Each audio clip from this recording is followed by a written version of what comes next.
Alright, so, I can see that the microphone is active. I can see the little wave bar doing its thing. I should turn this up so that way.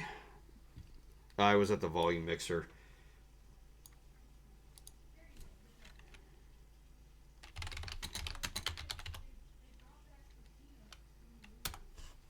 No, this isn't a blind art challenge. It's. I remember you mentioning that before. Just no, this is just something a little different. This is just me, doing other things stream wise. I'll get into the details in a bit. Are they the ones you put in shades and melt into shades with an iron?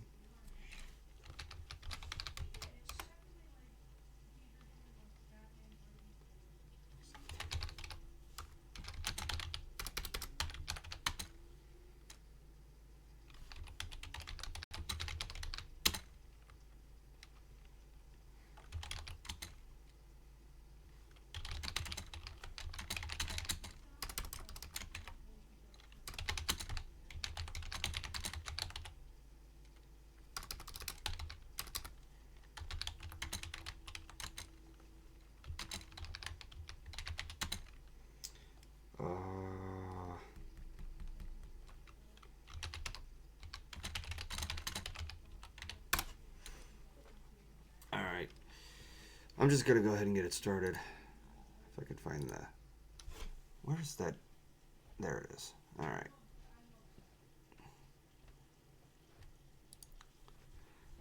Alright, there we go. It's in shape. Alright, so... good evening, everybody. So... Doing a couple of things at once here, but basically, this is just a small little thing that I'm doing, just for the sake of streaming. I was kind of recommended doing this. It's basically just me sorting out a couple of Perler Beads. Obviously, it's not going to be an entire pile. It's going to take a few... it may take a few streams in order to get them out. But, yeah, that's basically the start of it. Because for a while, I wanted to do Perler Beads for a while. I remember when I was a kid and we were sorting things out. This is the current color I'm working on, but there's a good chance I might be going through different variations of the said color, because there's different shaded colors. Like there's a darker brown, a lighter brown. Yeah, this is like more of a tan color, or at least that's what it looks like on the webcam. Yeah, it's kind of like that.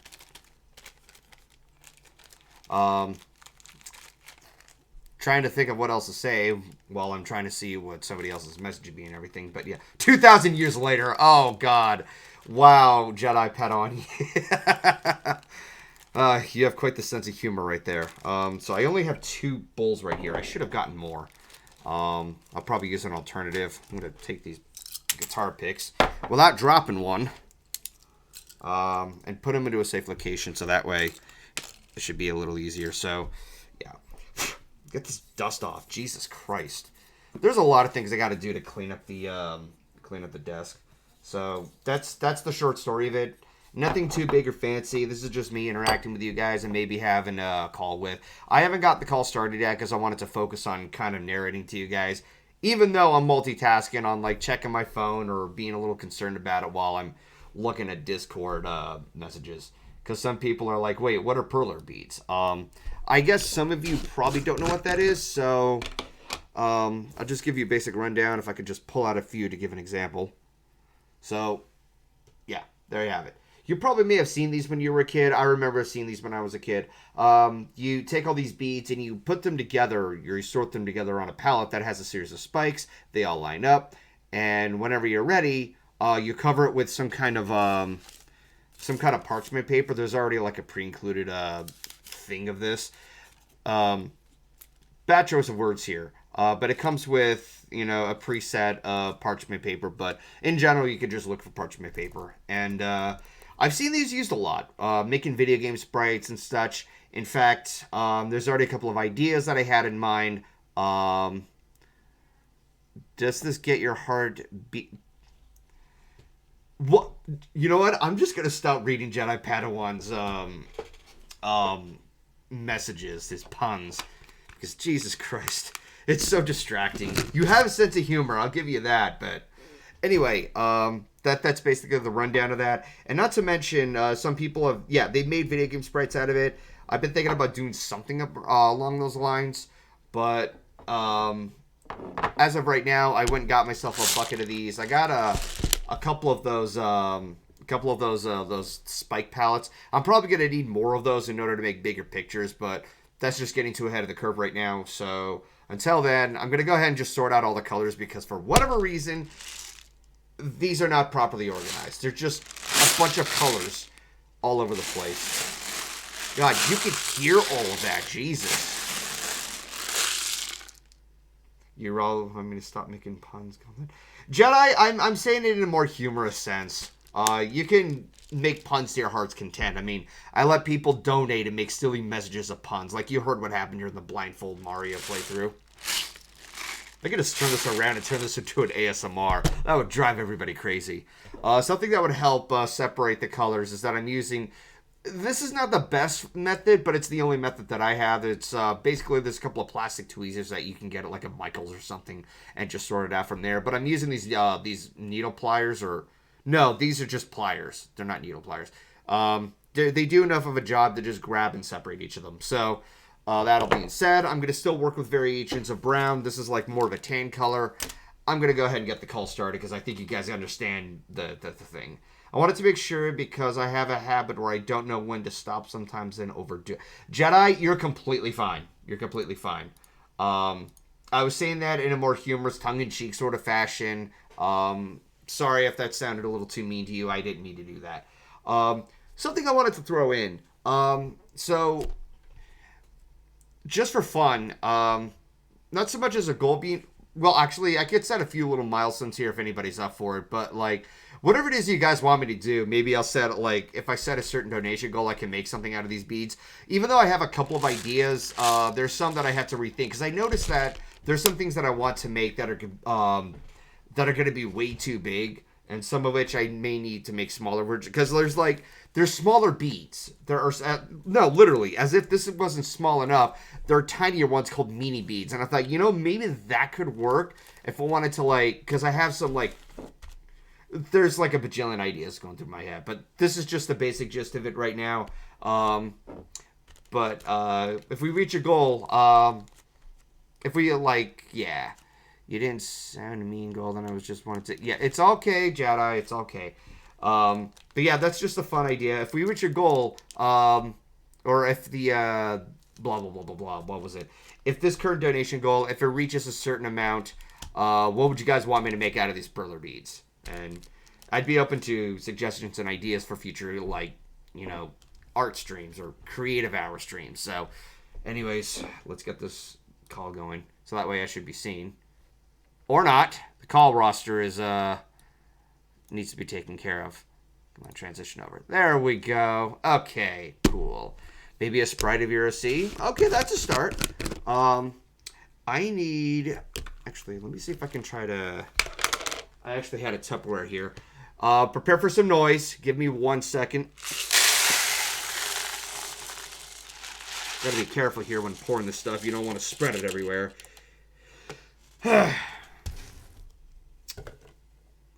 That could just sit there for a little bit. I'm not going to completely get rid of the Tupperware. Because already, grabbing a couple of examples. I got a couple of these tiny Ziploc bags, as I've already shown with the tan color. And, yeah, they're good enough to keep some of them separated. And normally I was going to go for one of those Tupperwares that have, rectangular shapes inside them. But, unfortunately, there's not enough room. Well, it's not just that there's not enough room. There's also, so many different variations of colors that it would overfill that Tupperware. And I'm like... So I had to think of an alternative. So, after all of this is sorted, and I don't know how long it's going to take. I'm guessing maybe a week or so if I concentrated a lot.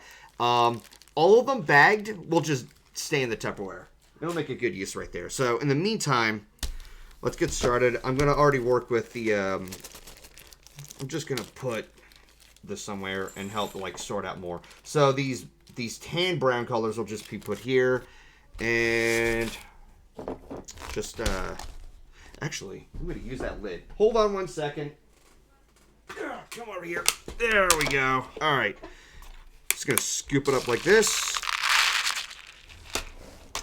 Also, to be honest, for anybody who's ever worked with this stuff, did it ever feel satisfying to just dip your hand into something like this and let it just overflow?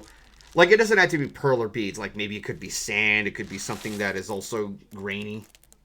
Yeah, I know. That's a lot of beads. Let me guys know what you think about that. I'm just going to let them know.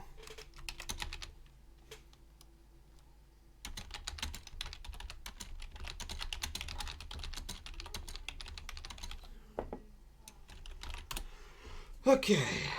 Me with sand over water or paint. Yeah. I get that feeling with Legos. Yeah, you know exactly what I'm talking about. Alright. So, let's put this dark one here, and I'm sure there's a... Oh, that's more of a caramel sort of color to it. Let's hold on that one for now. Are there other variations of... Yep, it looks like it. Yep. Alright, I'll just go with these ones. If I had more bowls, I would have worked with more variations. I really didn't... sort that out. I was just getting the basic setup down.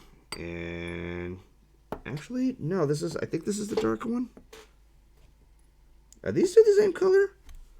I gotta take a look. Oh, son of a bitch. Hang on. Oh, gotcha. Yeah, they are. The lighting is weird sometimes. I just hope it doesn't, like, interfere or anything like that. God, that is bright. From the angle of the second beads, let's see. Would you see Cocaine Bear when it comes out later this month? I would be down for that. Like, when I heard the premise, I thought it was incredibly stupid, but when I saw the trailer, I'm like, you know, some things are just better with visuals and actions than what's written on paper. But that's just me getting a little too far ahead of the curve, but I am morbidly curious about, you know, a bear who just completely goes berserk by indulging a bunch of drugs. Kids, never do drugs. Hi, Jesse.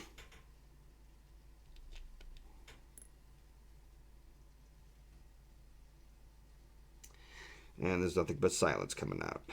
All right.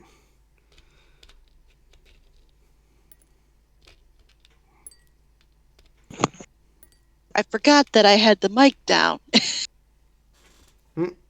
Well, now you know. I forgot. God, I'm dumb. Oopsies. Okay, no, you're not dumb. None of that. None of that.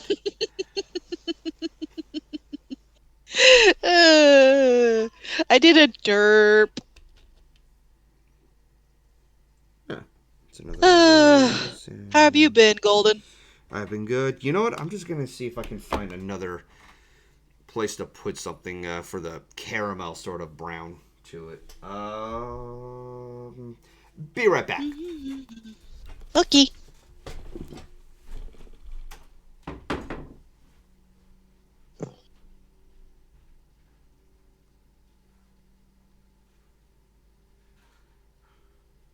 Honey, you forgot your pizza.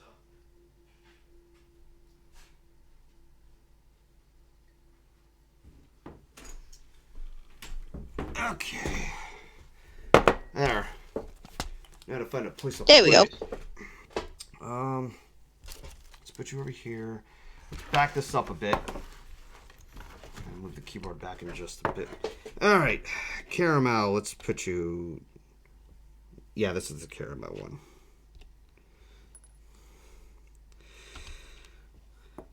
Oh, that's yellow, or more orange. Oh. Oh, that's gonna mix me up. Son of a bitch. Whoops. Okay, yeah, that goes there. That goes there. Making sure I haven't left anything behind. Is that a gray? Yeah, it is. There's always that one piece that went missing. Yes. That's fine. There you go. Oh, boy. Something on your mind? Nothing really. I'm just trying to get myself ready for conventions for the next 3 months. Next 3 months, huh? Yeah, because I got HarmonyCon this month. There's Texas Furry Fiesta next month, and then there's a convention called WeebCon that I'm wanting to go to. WeedCon? Yeah, WeebCon, Oh, like WeebCon. weeb. Okay. Actually, no. Yeah, This like one. yeah, like close to otaku, but Anime. not. Yeah, yeah. And the reason I'm Oh, this is going to this transparent orange. particular convention because I've never been to this convention before, so I was like, okay, it's worth a shot. Check it out. Okay. And two, I'm taking my daughter with me for is because one of the voice actors who voices some of her favorite characters from a video game is going to be a special guest there. Nice. Yep, it's Kellen Goff. And to help you get an idea, he voices some of the Five Nights at Freddy's characters. Okay. And you know my daughter when it comes to Five Nights at Freddy's. She's into some horror stuff. Hey, come on, drop. She started singing. She's like right behind me, and she started singing Five Nights at Freddy's. I could just imagine it's like, did somebody say Five Nights at Freddy's? Yeah, pretty much. Used to be like an That's her in a ongoing nutshell. joke. There used to be an ongoing joke with British Ninja in regards to, because I Uh-huh. think he was big on Overwatch. I could mistaken him for somebody else, but he would jump in and be like, "Did somebody say Overwatch?" By the way, hi Shaka, That's how funny. are you too? I'm doing fine. How are you doing? And okay, I gotta allow that. Okay. Did you see the one where Mr. Hippo does the "I will find you, I will kill you" quote from? Oh God, I know what they're talking about. Also, Equestria Guy, I already took care of allowing that. Apparently, the word "kill" is apparently like whatever, dude. Just got home from work, and come on, it's gotta be something a little more here. Let's see. Gotta make sure I have enough money for the conventions. Gotta make sure that I can be able to figure out like what kind of food areas are in the area so I can be able to buy food for me and my daughter when we go. Because food is important.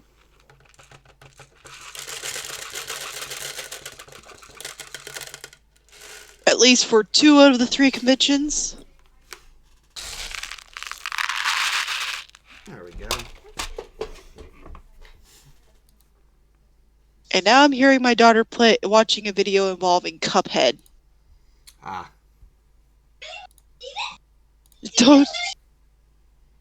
That's a. Oh, it's that glitch.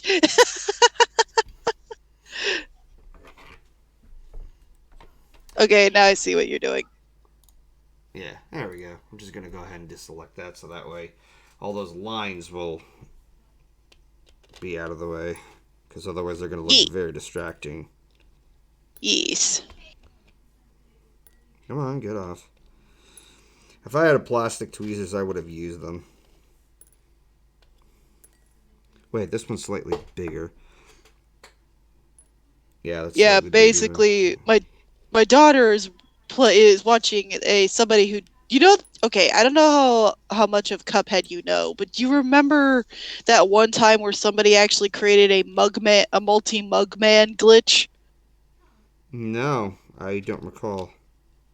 Okay, somebody somehow managed to do a glitch where they get multiple mugmans and were able to go through the whole game with the multiple mugmans, and it was crazy. Hmm.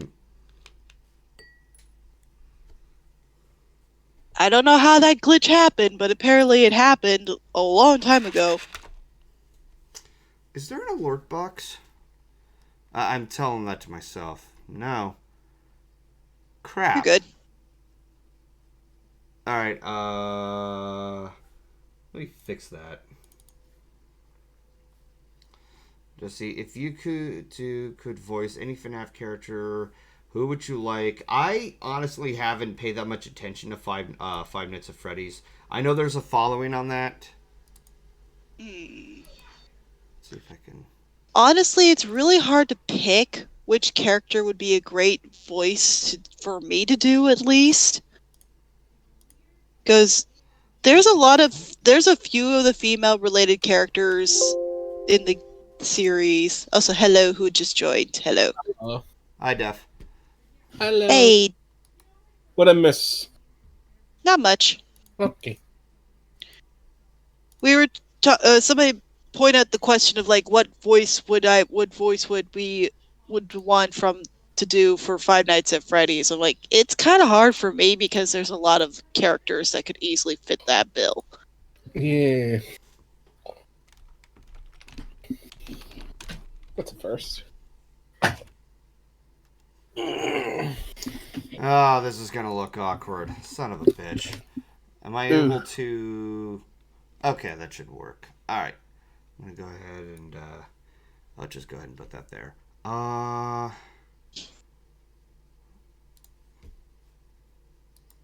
What did I make the size? 1,000 by 500. Alright. So...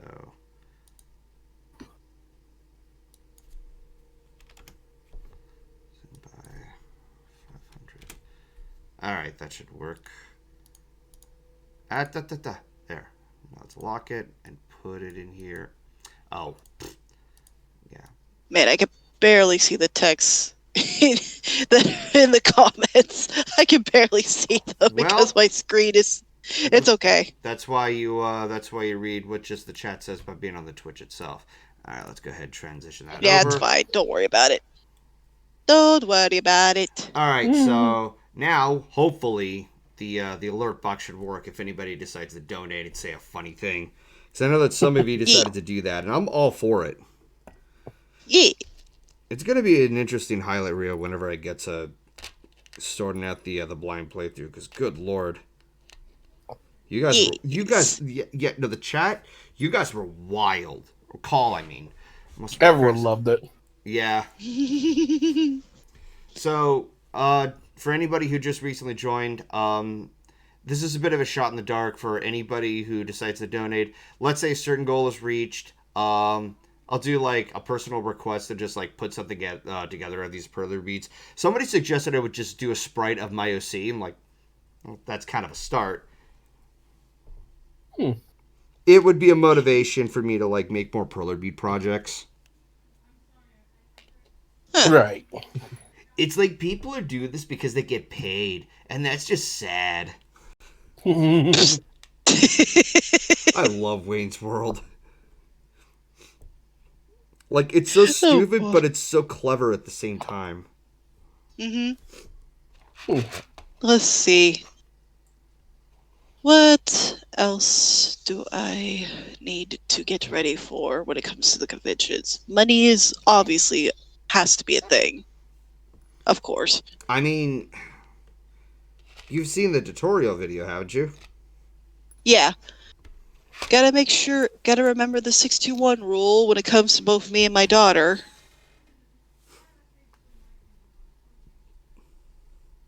Sometimes we don't get the con crud.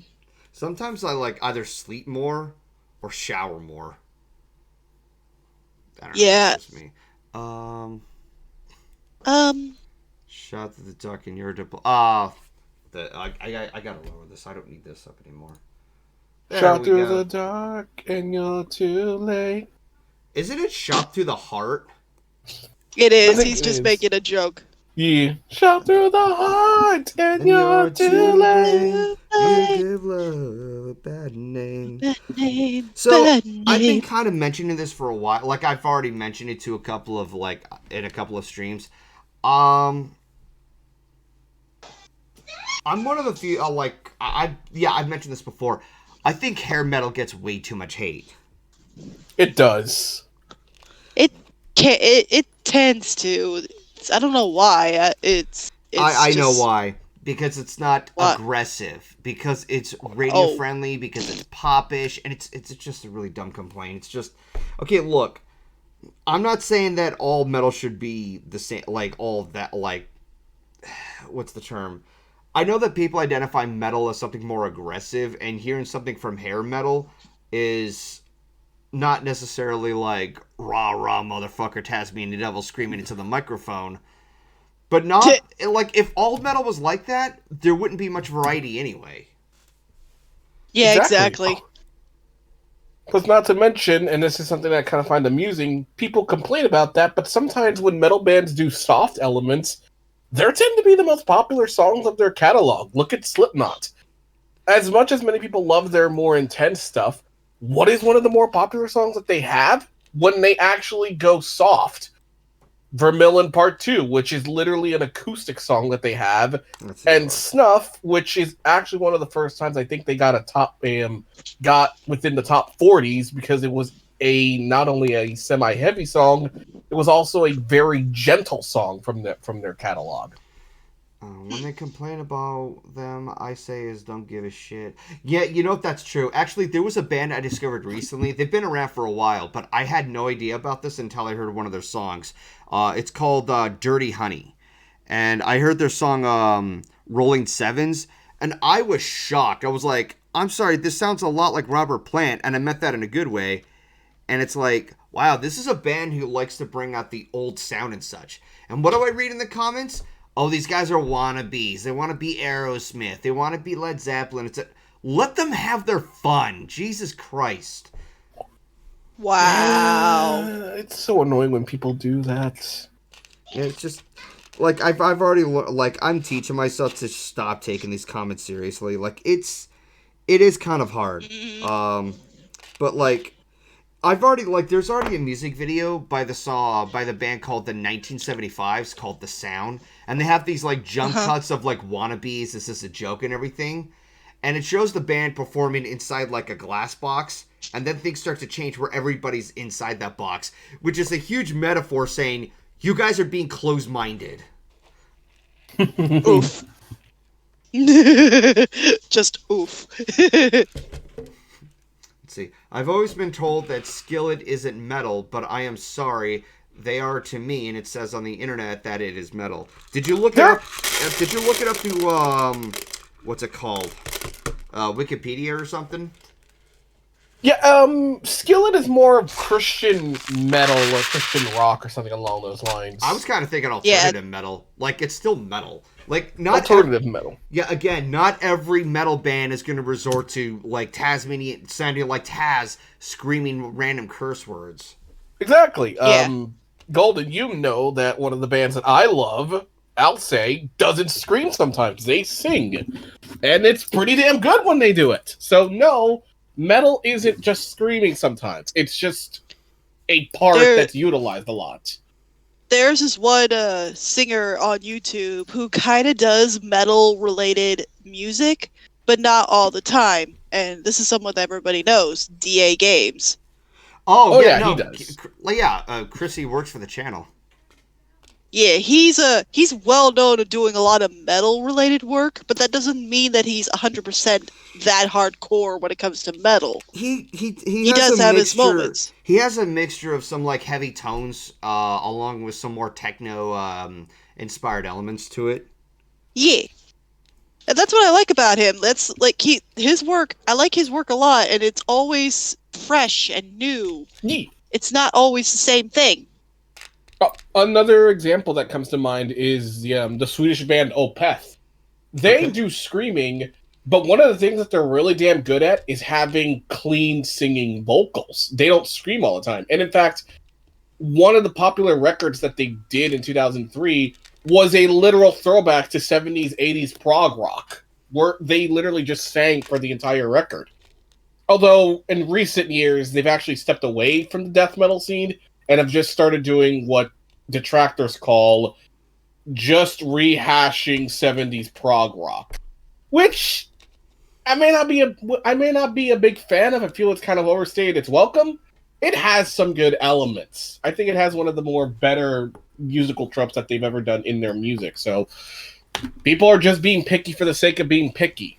Yeah, and Yeah. like one of the more infuriating things, and Def and I can kind of like agree on the same page here, is when people are saying crap about Ghost because they sound so popish and such. They're resembling an older era, and they're supposed Yeah, to they be are. like they're meant to be a lot more satirical in their they're more tongue in cheek and the whole like satanic image and such.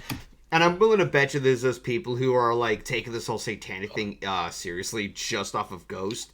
And I'm like, guys, it's all meant to be absolutely silly. It's an act. Yeah. I mean, flat out, it is a literal act. Also, one of the things that I still find kind of amusing is that a former friend of mine literally called Ghost just a poor man's version of Blue Oyster Cult, to which I just kind of wanted to say, that's not the point. Also, they're supposed to be a throwback to 80s rock. That's why 80s, they that's sound what I was- similar to that. Yeah, that's what I was thinking. Like, aren't they also like trying to like give a throwback to 80s music back then? Pretty much. So yeah. And plus, Because not to it was mention, like it was either 80s or 70s. It was one of those two. It Because was that's what I both. was It is. getting it's curious. both. It's both. Yeah. It's kind of both. That's what I was getting out of that when I was listening to, especially like some of the more, some of the few, not Songs? well-known songs, like "Money." Oh, Pink Floyd's Money. I was about to ask for Pink Floyd. Yeah, Pink Floyd. Like they did a cover for "Money," and it was actually really good. Like it's a good beat. I really enjoyed that one a lot. Yeah. Oh, you'll love Pink Floyd's catalog. They do a really good job with not only just the music, but just how far they'll go to make their music stand out. Yes. From the experimental era, from the quirky era they had with their first vocalist Syd Barrett, to when Roger Waters took over the band and was making it both from the surrealness to I'm going to be political, to which he did surprisingly well with that, to even when they lost Roger Waters, because Roger Waters is kind of an asshole, still is an asshole. I can pretty much vouch for that. Oh, both he and David Gilmour are kind of dickish, but besides the point. But the later stuff they did after Roger Waters left was actually pretty damn good. Learning to Fly and High Hopes, not the Panic at the Disco song, are pretty damn good. Well, now Although- it's in my head. Also, minor little complaint I have about Pink Floyd. I hate how so many people kept complaining about the last album they did, The Endless River, of being just, oh, it's an instrumental album, it's bad. They've done instrumental albums Instrumentals give in the out past. moods. Not to mention, Exactly. and while I understand being completely indifferent to the album, I personally didn't think I just thought the album was average. I kind of can't hate it because it's technically David Gilmour and Nick Mason's tribute to Rick Wright, since Rick Wright, their keyboardist, had passed away in 2008. So all this material Aw. was just material that Rick Wright was working on, and it decided, why not compile it together and make it one last Pink Floyd release? You know, if they're gonna complain about That's something like sweet. that, I'm willing to bet. Like, how do you think they're gonna feel listening to Polyphia? Oh God. It's like there are no lyrics. Like, shut the hell up. Mm. Or the band Animals as Leaders, because they're a band that just makes instrumental prog rock. There's this one other. I don't know if this counts as metal. I think it kind of does because I know it's German. Rammstein?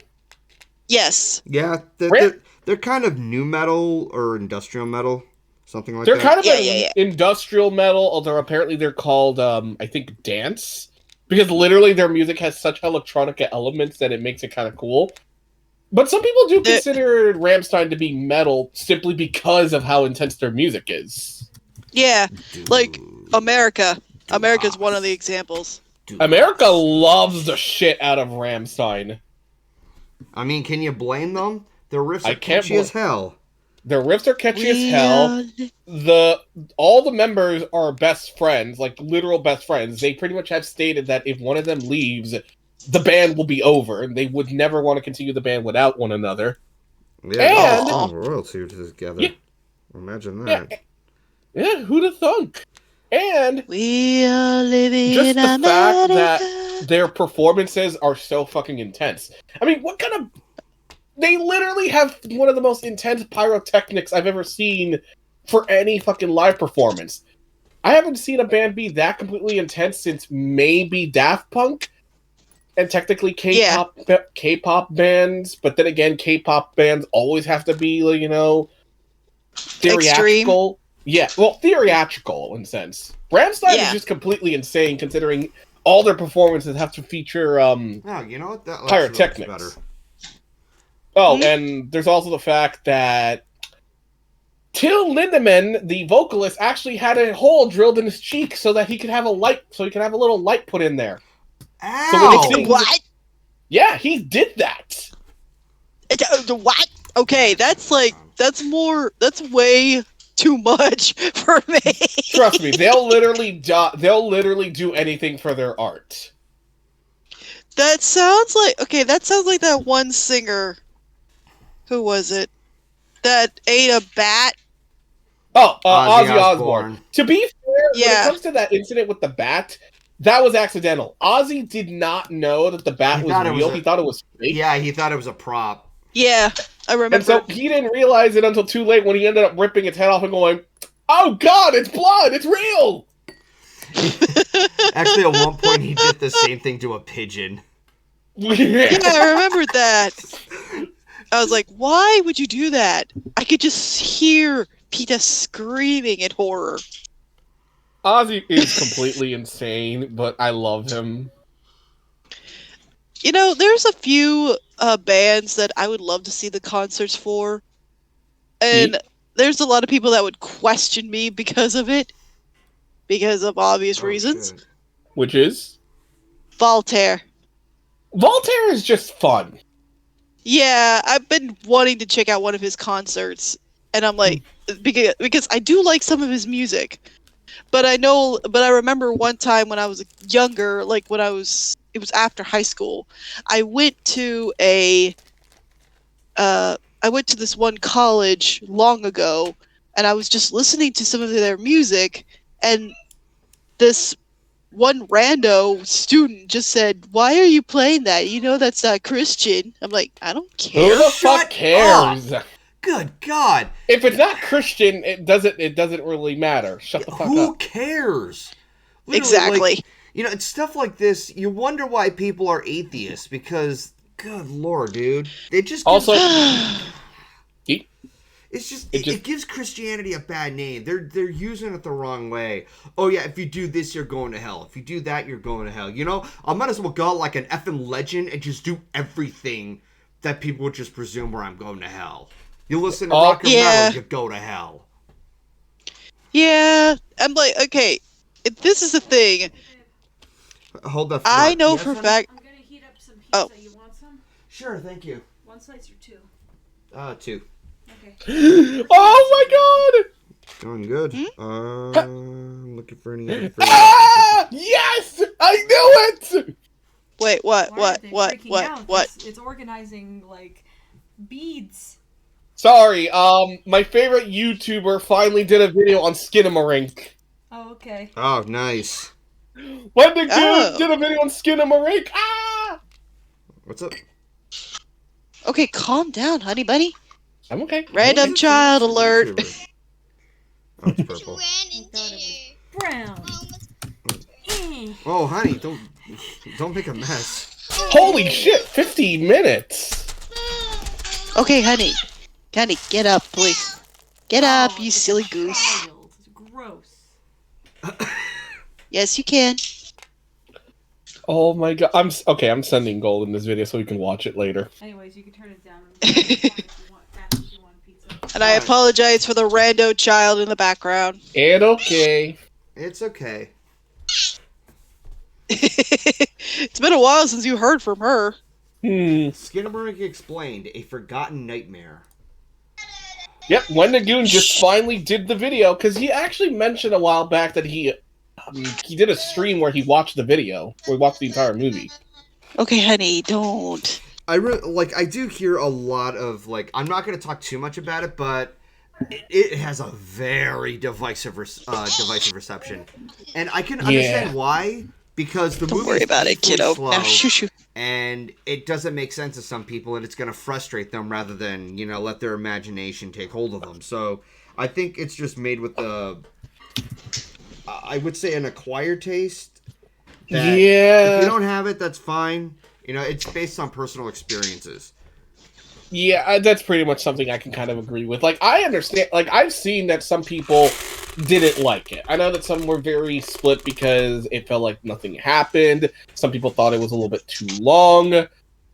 I think some people said they kind of liked Kyle Edward Ball's original short that he got the inspiration for the movie. Heck a lot better. Yeah, I did hear that.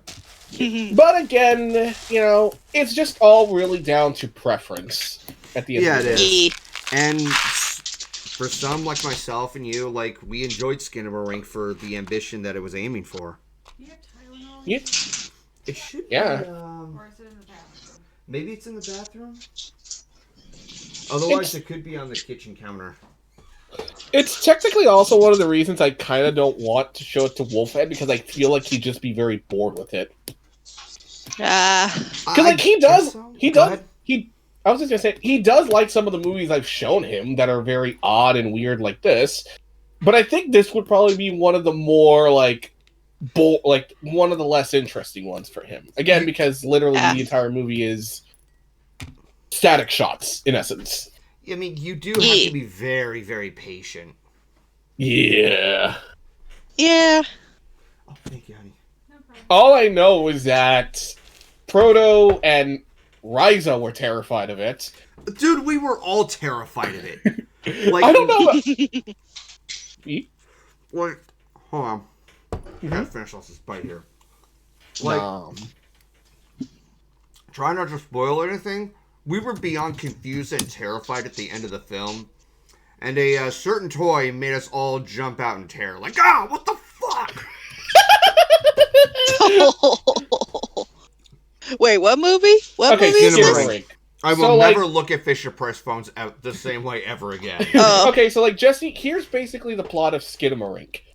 It is a horror movie about two kids who wake up in their own home to find out that not only has their father disappeared, but all the doors and windows have vanished from the house. So literally they're trapped in there.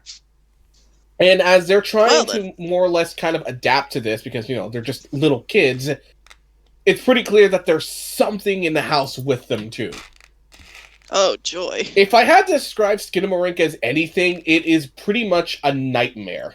Like, literally, a nightmare from the perspective of a 6-year-old. Yeah, no, I'm not gonna watch that. No, thank you. Because here's the thing, I'm not really into a lot of horror-related movies and such. Some video games like in Five Nights at Freddy's.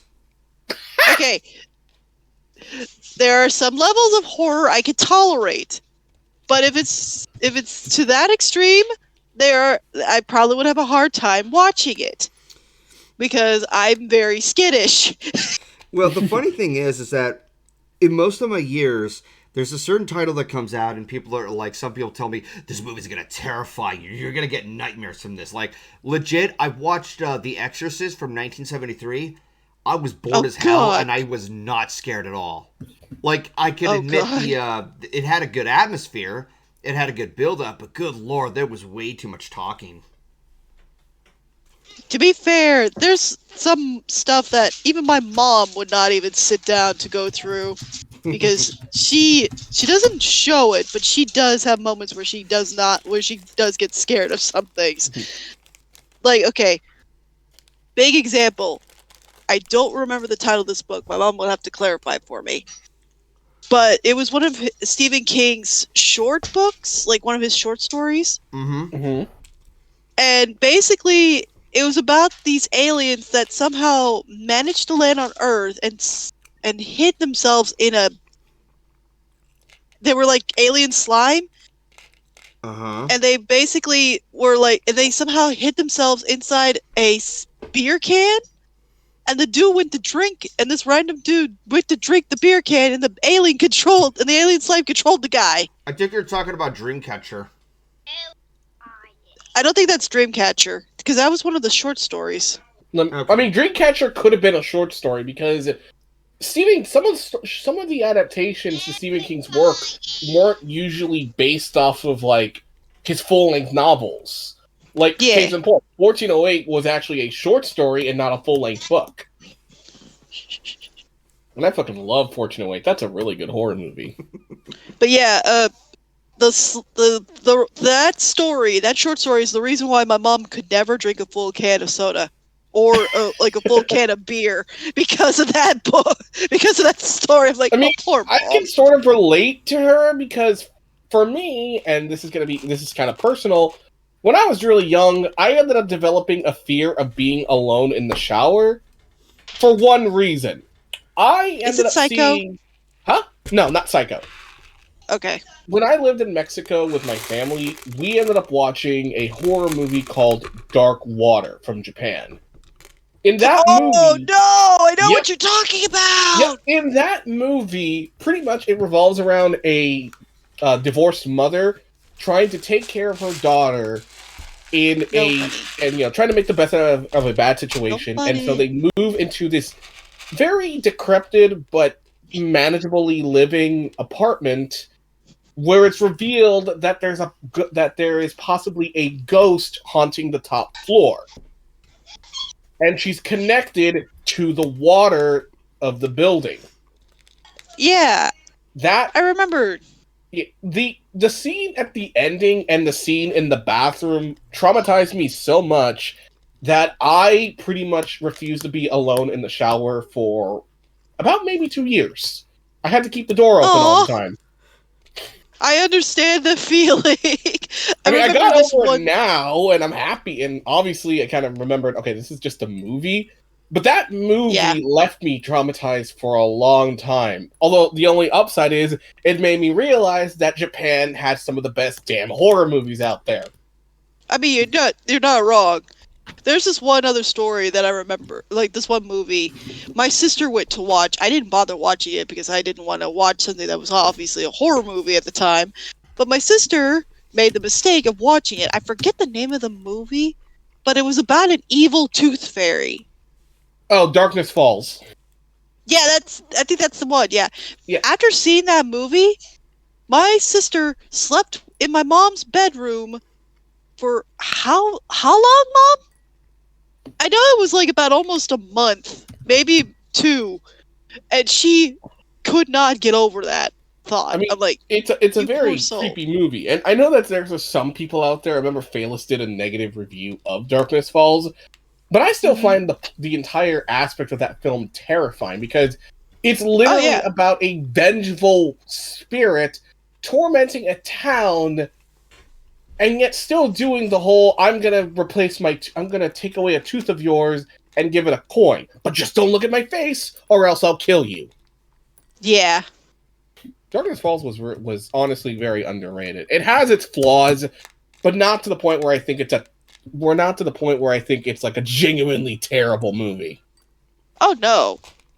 Like, there was this one other one that I remember watching that I had to look away a few times because I'm not into gore. Gore's, like, way too much for me. Yes. I know it's fake and I know it's staged, but it's just something about it it's just too much for my stomach, you know? Yeah. Something that makes me have trouble stomaching is body horror.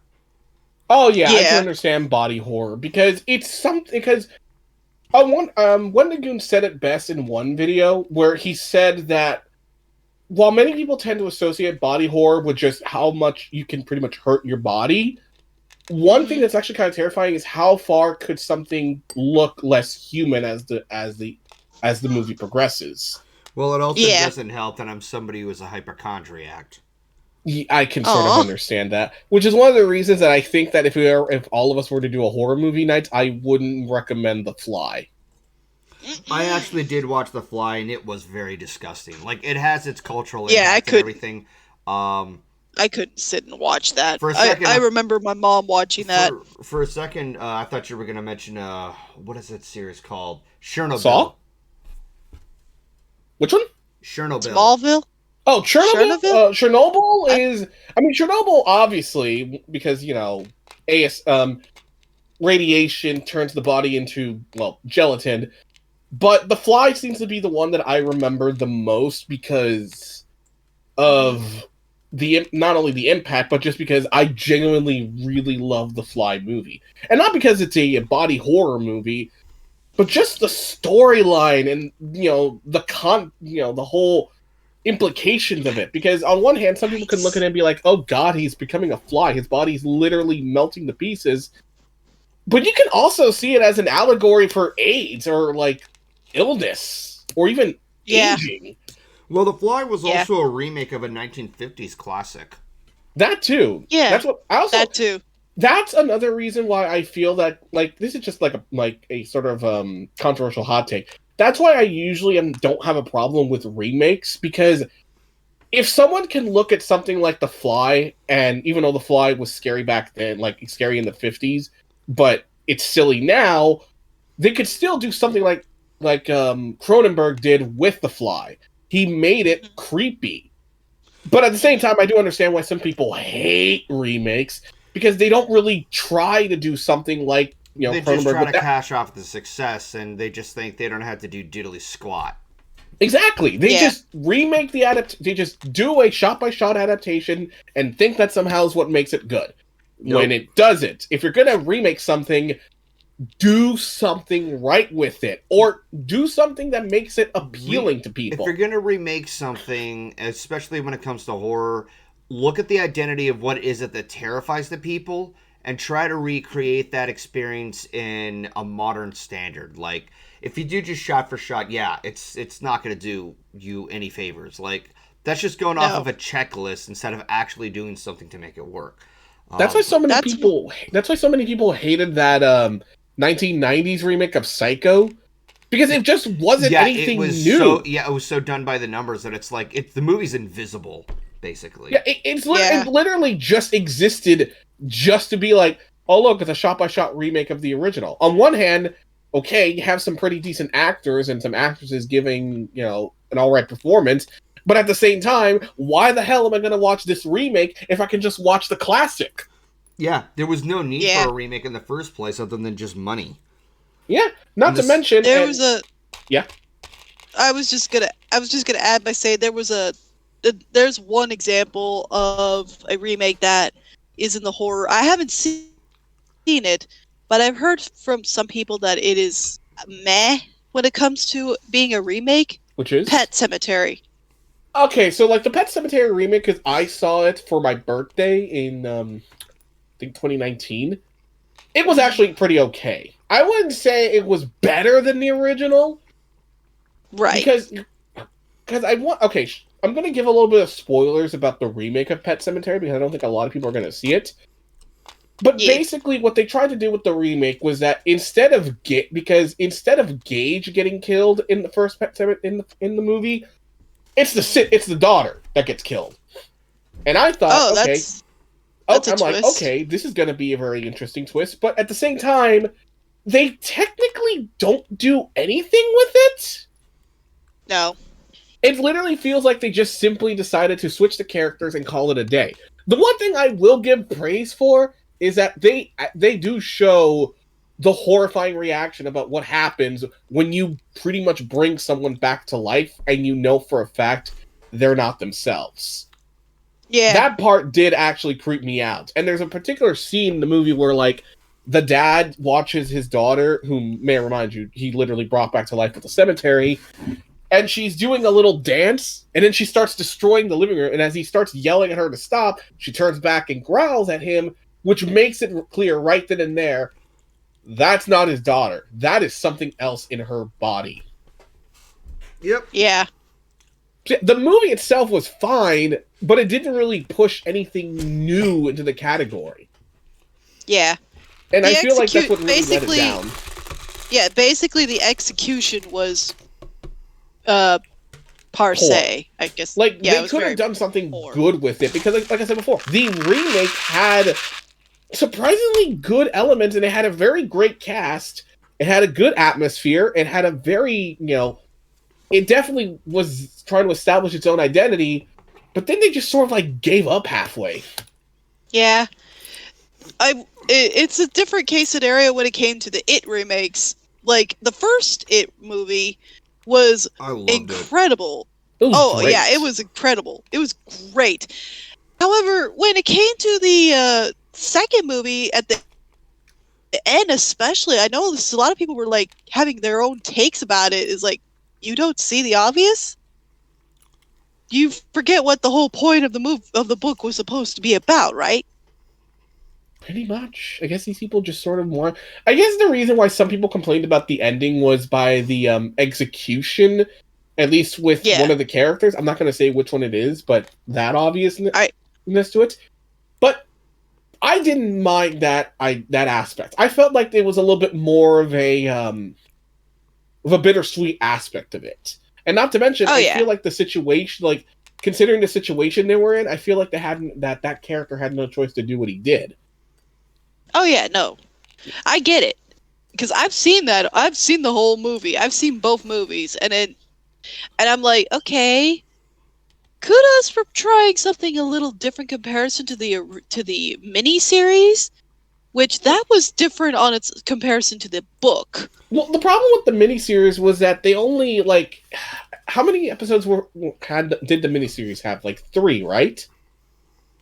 Yeah, I think so. Yeah. Well, the problem with the miniseries is that they pretty much is that they kind of just kept jumping back and forth instead of just literally doing what the movie did, which is showing how the kids had to deal with it when they were young, and then have another part where they focused on them being adults fighting it again. They could have done that, but instead they could have jumped back and forth with it. The only saving grace of that miniseries was Tim Curry.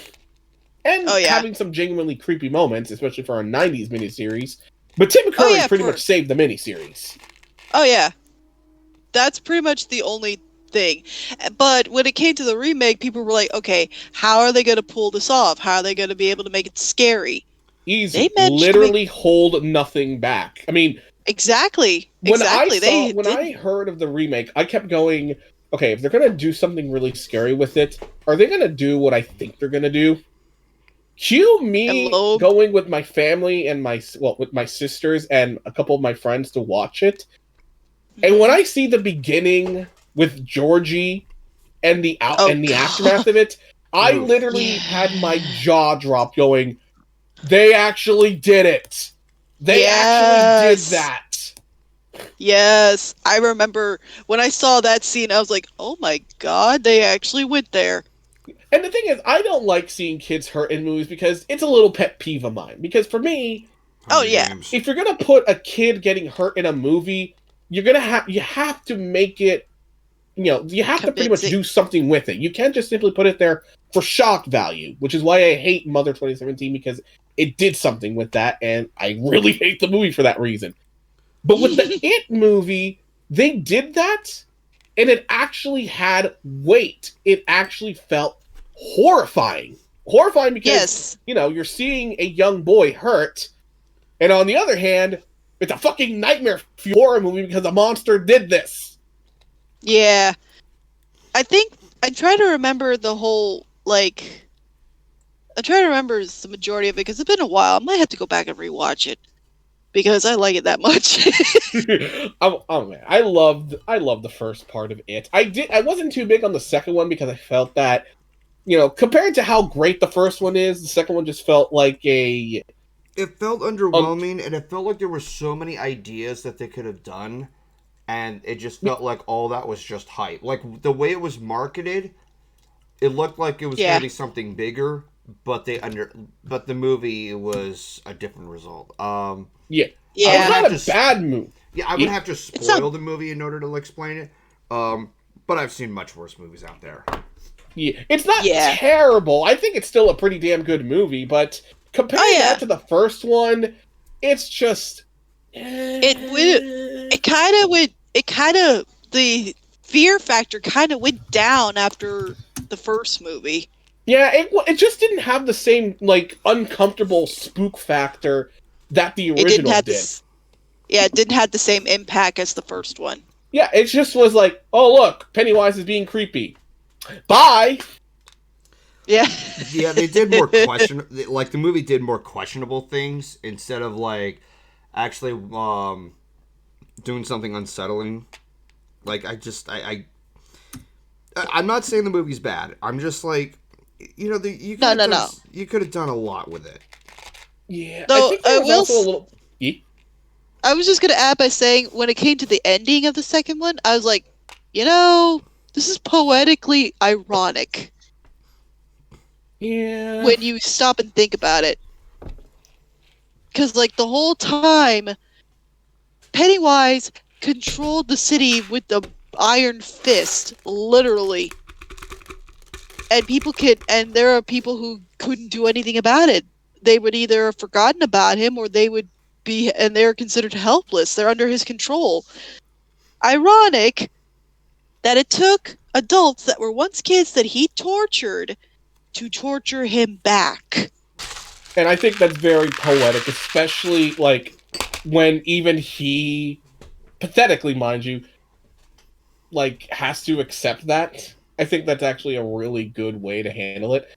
And again, certain aspects of the movie could have been a little bit more better, but I do like that, and I've got to have to give a lot of credit to the adult actors. They were doing as much as they could. They still did a pretty good job, as their younger counterparts did. Oh yeah, and they had and the thing is, they would try to make sure that the older actors looked similar to the kids that they were using for the performance. Like, they would try to make sure they looked close to what they would possibly look like when they were adults. And that's usually very hard to pull off when it comes to acting. When it comes to actors in general, it's very hard to match a child actor to being an adult actor. It's actually very challenging, and it's props to them for pulling it off. So it's like, okay, bravo, I applaud you. In regards to Stephen King movies, there is one movie I really wish people had actually focused on, and Wolfhead and I saw it together, and he loved it. Which one is it? And that's it? Dr. Sleep. Oh, I know which one you're talking about. I don't think I've seen that one. Because, like, the biggest problem people had with Dr. Sleep was that it was a sequel to The Shining. Not the Stephen King miniseries, the Kubrick movie. And as a result of that, some people were very annoyed because technically the Kubrick movie, which is more ambiguous about the whole spookiness of it, pretty much is confirmed in the Dr. Sleep movie to, oh yeah, ghosts were real. Which, I don't mind, because I still love Dr. Sleep for how well it executed. Mike Flanagan, the director, who also directed The Haunting of Hill House, which is one of the best horror series I can ever tell people to watch on Netflix. Although, personally, it's less of a horror series and more of a... It's right there. And more of a, dear God, the show is going to break your heart repeatedly and punch it down afterwards. It's that type of show. But the movie of Dr. Sleep was really damn good because he put so much detail, so much effort, and so much time to adapt that story into the movie. And I absolutely love it. I only have maybe a few criticisms. But other than that, the movie is damn good, and I wish people had given it the opportunity instead of just simply being, oh, but it's a sequel to Stanley Kubrick's movie. Who cares? Yeah. I'm just focusing on whichever one comes to mind. And hey, here's one's out of the way, then I can focus on the exciting colors. What was that? There's one particular. I think this would actually qualifies more as a B movie comparison to nowadays' concept of horror movies. What? Okay, I don't know if you heard of this one. It's called Stitches. Oh, I think it's the one about the clown? Yes. About a clown that got killed by a bunch of kids by accident, and some cult brought him back from the dead. Oh dear God. That doesn't surprise me. Yeah, I was like, why is there a clown cult? Why is that a thing? That's like I had a lot of criticism when it came to that movie. I mean, I get why they did that. They were trying to give a reason behind why he was brought back from the dead and all that, but I'm like, why? What? Why? Just why? And I know, and the funny thing is, I know that the gore in the movie was, of course, over the top on purpose. It still made me look away because I couldn't watch it without feeling sick to my stomach. Yeah, Golden? You know what was so over the top and stupid and yet enjoyable? What? The horror version of Jack Frost. Oh, I've heard of that. I've heard God. of the snowman, the horror version of Jack Frost. It's I so know which one you're stupid, talking about. but it's so self-aware. I think that's what made it so funny. Yeah. There was another one that I got to watch that was relatively decent. I mean, I don't remember much about it, but I do remember, like, especially like the twist ending, like the twist end for this movie. What? The movie is called Shrooms. Shrooms?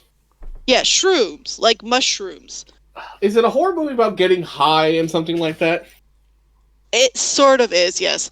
Basically, apparently there's this one mushroom that you're not supposed to consume because it would cause your mind to go nuts for a bit. If you survive the whiplash from this particular shroom, you're apparently able to see the death of the people around you. It feels like a stoner version of the movie The Dead Zone. Yeah. I didn't mind it. Like, for a movie what it was really good. Like, it was okay. And I didn't mind how they did the twist at the end, because the twist was fitting. I was like, okay, that makes a lot of sense. But at the same time, the movie itself was like, yeah, this is obviously just dumb. It's a dumb. It's kind of dumb. It's sort of similar how it is with me with this one movie on Netflix that they had, although they removed it. So it was a movie from Mexico called Perdidos, which means lost, although apparently they gave it the title of Strayed. And it was a found footage movie about a guy, his best friend, and a girl that they pretty much hire to go pretty much investigate, to pretty much do a documentary, because he's apparently doing a thesis project on an abandoned bathhouse in Mexico. Now, supposedly, according to him, there is some legend about the bathhouse and how it's been closed down since the 60s, and everyone doesn't know what the hell is up with it. So he and his friend, the girl, and another guy they hire try to investigate what's in the building. Now, I like the movie because it does have sort of the tropes of found footage, because it's a found footage movie. But the problem with the movie is that I feel they had two ideas mushed together for some reason. Because at the very beginning of the movie, it mentions how supposedly in Mexico there was a woman that was possessed. And so they ended up asking a Jewish priest to come to Mexico and exorcise her. And supposedly it was the first ever Jewish exorcism done in Mexico, which I call bullshit on, because regardless of Mexico being a Catholic country, you would probably still have a Jewish priest over there. But I digress. Yeah. So after he exorcises her, he puts all the stuff that was connected to that possession in a little chest, which he puts the letter of life of Hebrew on the chest.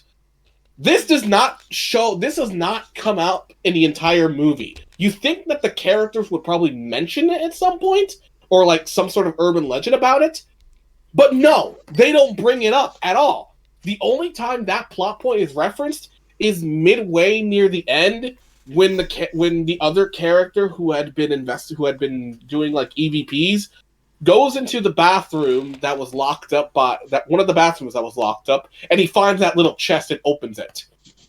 Oh, of course. Like, literally, this plot point was not mentioned throughout the entire movie except for the beginning, so it makes me think that they literally were like, okay, we have this idea, but what do we do with it? I know, let's just shove in found footage stuff. Oh, God. I liked it, but it's a very badly done movie. Yeah. Let's see. I'm trying to think. Oh, this is, There's a I don't know if part- this qualifies. I don't know if this technically qualifies as horror, but it is pretty dark for something that they would put on YouTube. Which is? It's a little, you know those prime YouTube videos that people would do that you could only get if you have the primal video stuff, you know? That Sort membership. of like that, yeah. There's this one dude that I followed that had that, and his stuff is called Escape the Night. Yeah. I think I've heard of it. Yeah, it's really good. Like he would have actual other YouTubers in all kinds of stuff partake in this like escape room kind of scenario. And they challenge each other, and a good number of them get killed, quote unquote. Quote unquote killed. Interesting. Yes. Like, okay, there's a few YouTubers that they actually got involved for this series. Mm-hmm. I'm trying to remember like some of them. Like this is gonna be hard. The more one as I can remember was how do you pronounce her name again? It's Rio Zan. I don't know which one that is. She's the one that does the Giggy Chef related stuff. Oh, her. I don't remember her name, Yeah. but I think I'm familiar with her. Yeah. Along with Matt Pat. Of course, Matt Pat would be in there. He got involved in the games, and what's crazy is in the games, oh my god, they actually killed him off. I mean, at least he would be a good sport about it. Well, no. Like, I've seen one from Random Encounters based off of Five Nights at Freddy's. No. Yeah. But the thing is, this one is different because he actually didn't get killed off early. He actually got killed off like close halfway from the series. Oh, okay. In the third season. Interesting. Yeah, it's really great. I love the show. And I know another person in particular who loves Escape the Night. And it's Midnight Sonata. Oh, nice. Yeah, what I heard she mentioned is in one of Blissy's videos. I wonder what she thinks of Skinamarink. Oh, I would love know. to hear her opinion about it. Also, Golden, since you don't like the first Exorcist, or at least just think it was boring, I would recommend the third one, because the third one is actually so over the top, it's actually pretty entertaining. Okay. Oh, because like Riley himself has gushed about it. Like Riley has had us watch it at one point. It was actually pretty good. It's a little bit dumb, but it's actually pretty entertaining. But not to mention, George C. Scott is pretty over the top with his performance in the film. You know, stepping away from horror movies for a bit, there are some Stephen King movies that are some Look over there by the lamp. What were we saying? Sorry. About? No, you're fine. What was that? Anyway, stepping outside of the horror genre, there are some movies from Stephen King that are some of my absolute favorites. One of which being The Green Mile. Oh, I've seen that. Okay, so like The Green Mile, Jesse, is the movie where like Tom Hanks plays as a security guard in a death row jail cell. And he meets a guy. Wait, now I remember. The ending scene. I've never seen The Green Mile. I'm only familiar with the ending scene. But it's often considered the most saddest ending, period. It Yeah, I definitely think is. But like up until that point, there are so many moments that definitely leave such an impression, and Mhm. like I would have to show it to you. There are some moments that like I would laugh my ass off, and I would be like be impressed with how other things go on. But like I just think that with the journey that happens in the movie, it just makes the ending all the more Tragic. absolute tear jerking. I I'm think not. if I remember right, my mom might have seen that one, and I think she might have cried in that movie. I mean, I it has mean, Michael Duncan Clark as the main, as the man that was Tom Gets Hanks executed. is. Yeah. Yeah, it gets executed. Yeah. Yeah. So I think now that you explained it, I remember seeing bits and pieces of that when I was younger. I for, I remember it now. I'm trying to hold my tongue from like mentioning certain moments because I would spoil it. I mean, the movie's at least 20 years old now, but Oh just yeah. watching Oh yeah. some parts of the movies, my brother and I would laugh so freaking hard because there are some moments that are genuinely funny. And it's just like it definitely plays up some. There are some lines in dialogue that get really uncomfortable. Not, Like it goes in places, and you can definitely see why it's earned its R rating because it's like, oh, oof, yeah. Yeah. yikes. But they like Speaking justified, yeah. Speaking of R-rated movies, there was one that I actually remember I got to watch when I was a little bitty kid that my dad let me watch. Uh-oh. Just... Spawn. Ha! Spawn. I wish I was SPAWN. kidding. Yeah, Yeah, it's the Spawn. one about the Marvel... I think it's the Marvel character or the DC He's character? he's not with Marvel or DC. He's his own comic series. Oh yeah, basically Spawn was a guy who, if I remember correctly, he dies and he makes a deal with like a demon of sorts to the become devil. sort of like a vigilante hero, anti-hero. Yes. Yes. Yes. That movie. That was the one movie that that I got to watch at a young age. And you want to know what's funny? You would think What? a girl like me who's very skittish would be terrified of that movie. Guess You what? loved every I minute was. of it. I enjoyed it. Sure, there were some moments that scared me, but it didn't like made me not want to watch it anymore. I kept going. By the way, chat, have you thought of anything what you want me to make with these perler beads? Yes. If they Yes, suck- chat. Yeah, I could set some They- milestone goals for it. Please, for the love of God, they better not reference anything like silly. They're going to, dude. They're gonna make stupid puns in there. They're gonna probably tell you, "Hey, make an L." If they make an L, it'll just be like 1, 2, 3, 4, 1, 2. There's your L. And just do a lazy job to it. I'm trying to think like what stuff I've been doing as of late because I have been Damn it. occupied. I've been occupied with art related stuff as of late. Okay. It's mainly because I was playing Pokemon Violet non-stop. Like, I even got a few shinies out of it, which is rare for me. Like, I've never had a shiny Pokemon in my entire life. And I Okay. played Pokemon for a long time. How about the cutie mark? One saying Mario or Metroid. Maybe a musical note. There could be some creative ideas with musical notes. Musical yeah. notes would be interesting. What? Yeah. Musical notes. Or one of the main 6. Or Simba. Okay. Oh, All right. Oh, there Simba. we go.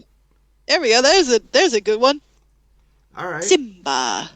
Simba is a challenging, complex, detailed character, so I could definitely go Yes. for something like that. Speaking of the Lion King, I actually named 2 of my Pokemon off of Lion King characters. Unsurprising. Must have been bored. No. It's because I like naming my Pokemon off of characters from all kinds of forms of media. Like, okay, for example, there's this one Pokemon that I caught in Violet that's literally a pig. It's a pig. Mm-hmm. And it's a female, and I named it Miss Piggy. Okay. Perfect. For a second, I thought you were gonna name it Wilbur from Charlotte's Actually, Web. Oh God! I caught a shiny of that one, and I did name it Wilbur. Of course you would. I mean, it was either that or Babe. I thought Wilbur fit better. I still need to see Babe and Babe in the Pig City. Babe Pig in the City, I'm one of those people who think that it's better than the first. But watching the first, there is a charm to it, but Babe Pig in the City took so many risks. I've heard it's like really damn good. It is. Yeah. I had to see it then. That'll do, Pig. That'll do. It takes some sharp turns, I'll tell you that much. Like, if you see the first movie, it's a purely an innocent movie.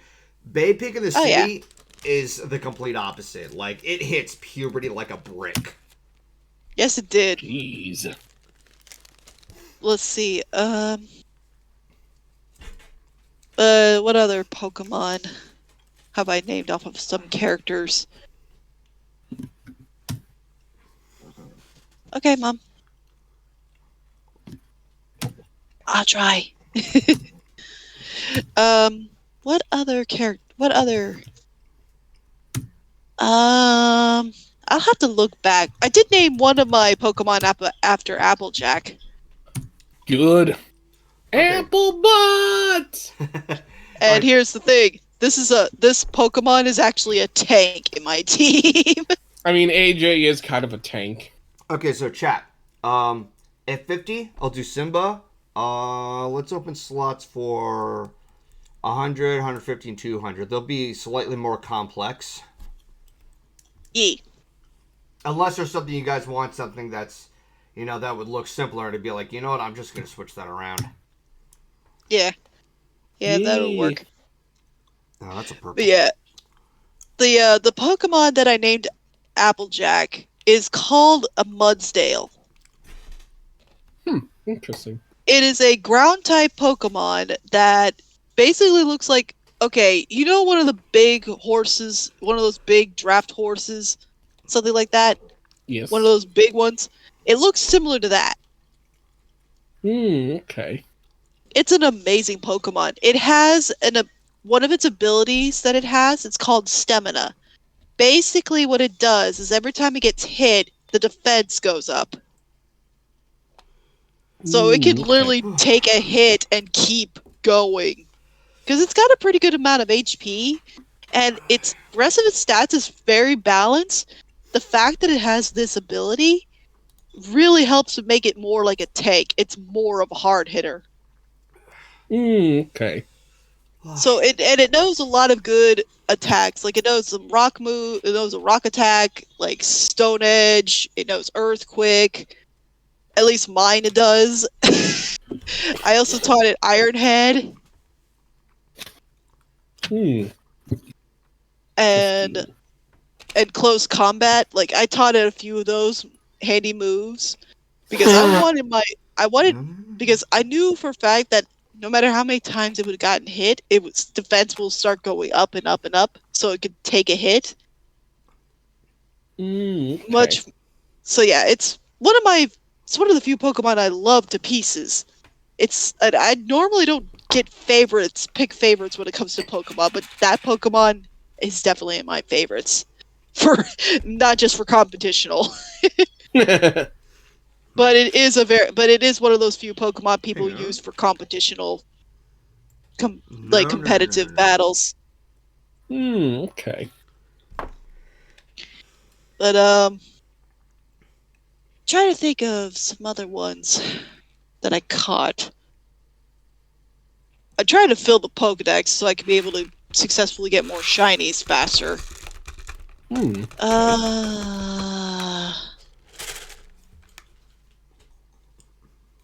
Oh, this is gonna kind of be spoiler territory, so you're warned. There's this. You know how they always have a gimmick when it comes to Pokemon in the past games? Yeah. This case scenario, they had something called Paradox Pokemon, Okay. where it involves either revolving Pokemon from the ancient past or the distant future. It usually depends on which game you got. It usually depends on which game. And since I got Violet, that means I was able to get to deal with the Pokemon from the future. Maybe a guitar. One of them? Okay. I was reading sorry. the chat. No, you're fine. Sorry. You're good. You're good. You're good. You're good. Okay. One of the Paradox Pokemon is called Iron Valiant.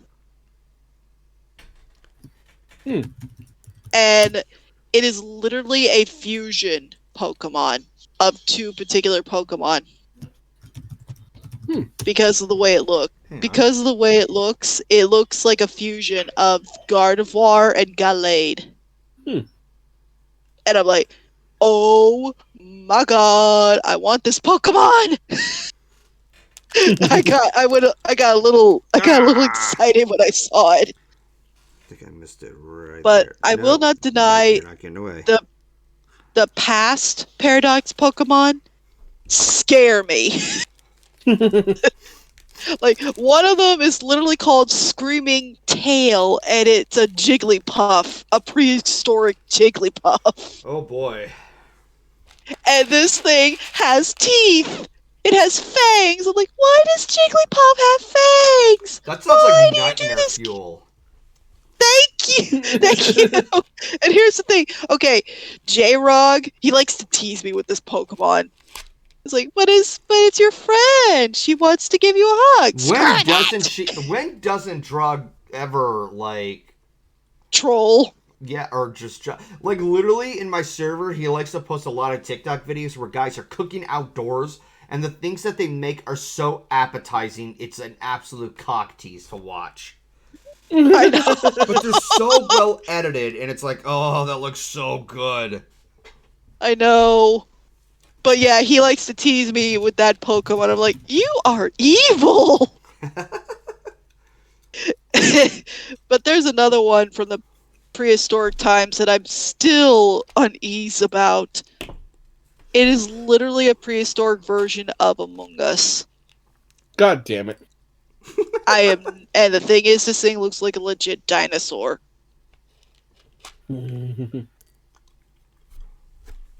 Not Among Us, honey. Among Us. The Pokemon. There's a Pokemon called that. My daughter got confused.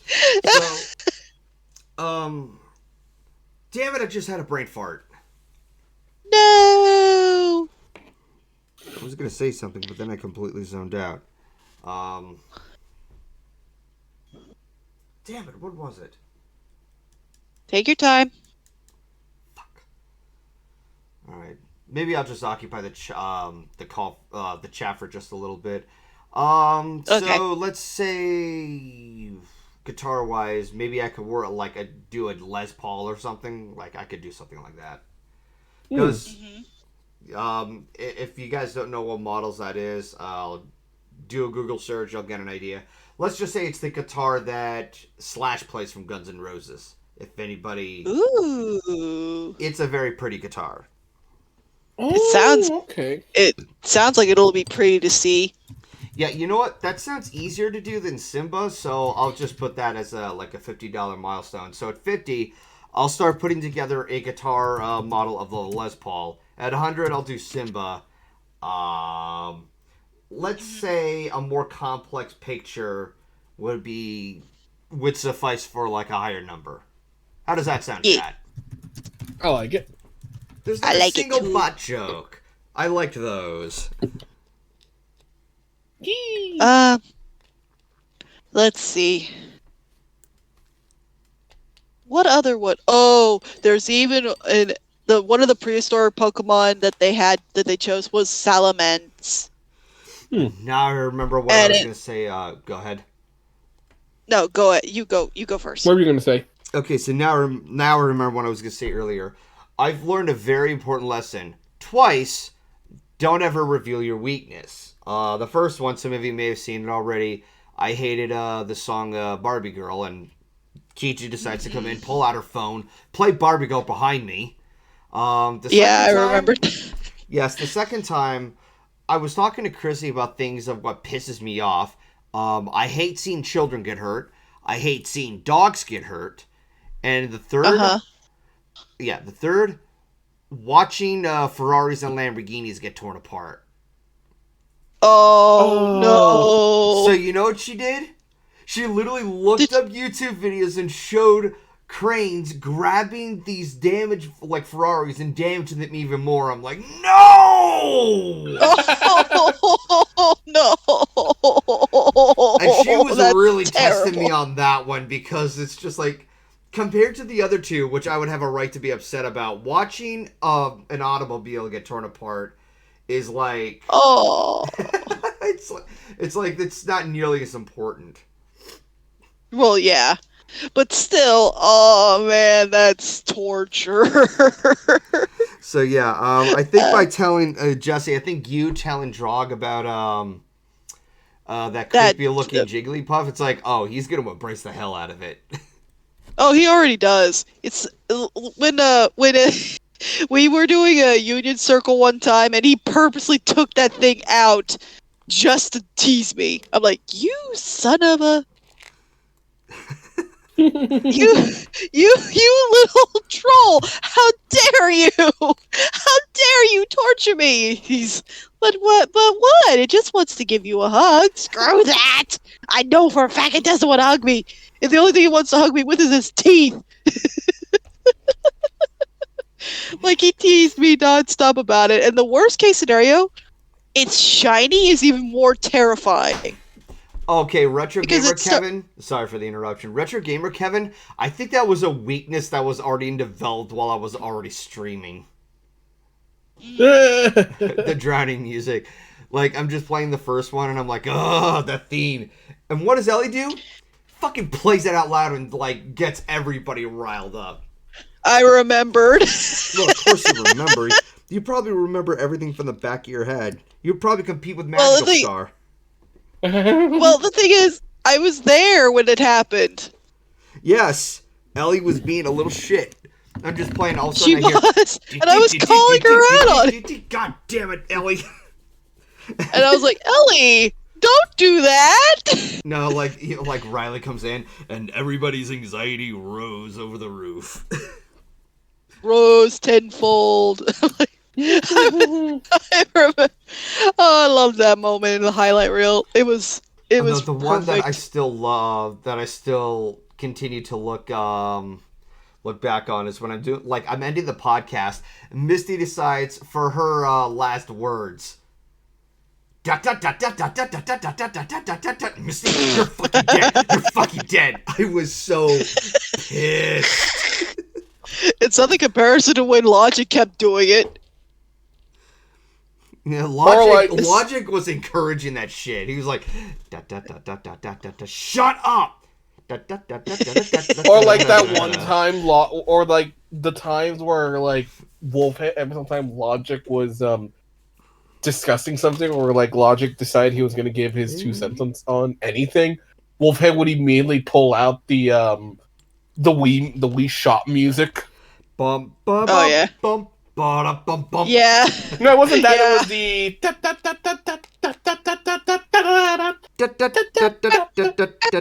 Yeah, I know that one. Yeah. Yeah. I remembered that. I was like, Wolfhead, stop it! Because he kept doing it. He kept doing that. What was another one of my favorites? Oh, the one part. Okay, I don't know if you saw it when Wolfhead did a tweet clip of this. That one time when he was playing Danganronpa, the first game. Oh God. And he found out that one of the characters was not what he thought it was. And both me and Piggy were laughing hysterically. I was especially laughing. I was dying. Because it's like, wait, what? If Wolfman was like, wait, what? Excuse me? I All right, was have a good laughing night, Nickel. hysterically. Oh, hey, Nick. Yeah, guys. At 50, I'll make a Les Paul out of Perler Beads. Yeah. Trying to. Let's see. Oh, this is a random question, but how many of you? How often do you guys watch anything relating to the reaction group, the React group from Fine Brothers? I haven't Not really that watched. often. Like, I kind of just fell out of it. Yeah, I Fair. fell out of it following like the drama surrounding them, where they ended up eventually stepping down from the company Yeah, fair. after all that debacle. I mean, weirdly enough, I didn't drop. I mean, I did stop watching them after the whole React World fiasco, but I started watching them again They're after that. they have one group, the YouTube group called People versus Food. I like watching that a lot. Mm-hmm. And they did two of their recent try not to eat challenges were both from two cartoons that I was like, oh, this is my childhood, man. The first one was Ed, Ed, and Eddie. Oh, wow. I'm like, oh my gosh, that's my childhood. I love that show. That's my favorite cartoon. I loved that cartoon, especially when I was a kid. Like, that was the one cartoon I would constantly watch. And then the second one was Codename Kids Next Door. Oh, ooh. I was like, Gamer ooh, Kevin is quoting me. But yeah, Codename Kids Next Door, that was like two of their food challenges. And I'm like, oh my gosh, my childhood right there. Thank you. I'm not just like reimagining like a similar scenario going to a con, because I met a lot of people who enjoy my work at cons, and I remember one particular moment during a stream because it was B Money and I kept mispronouncing his name, calling it B Monkey.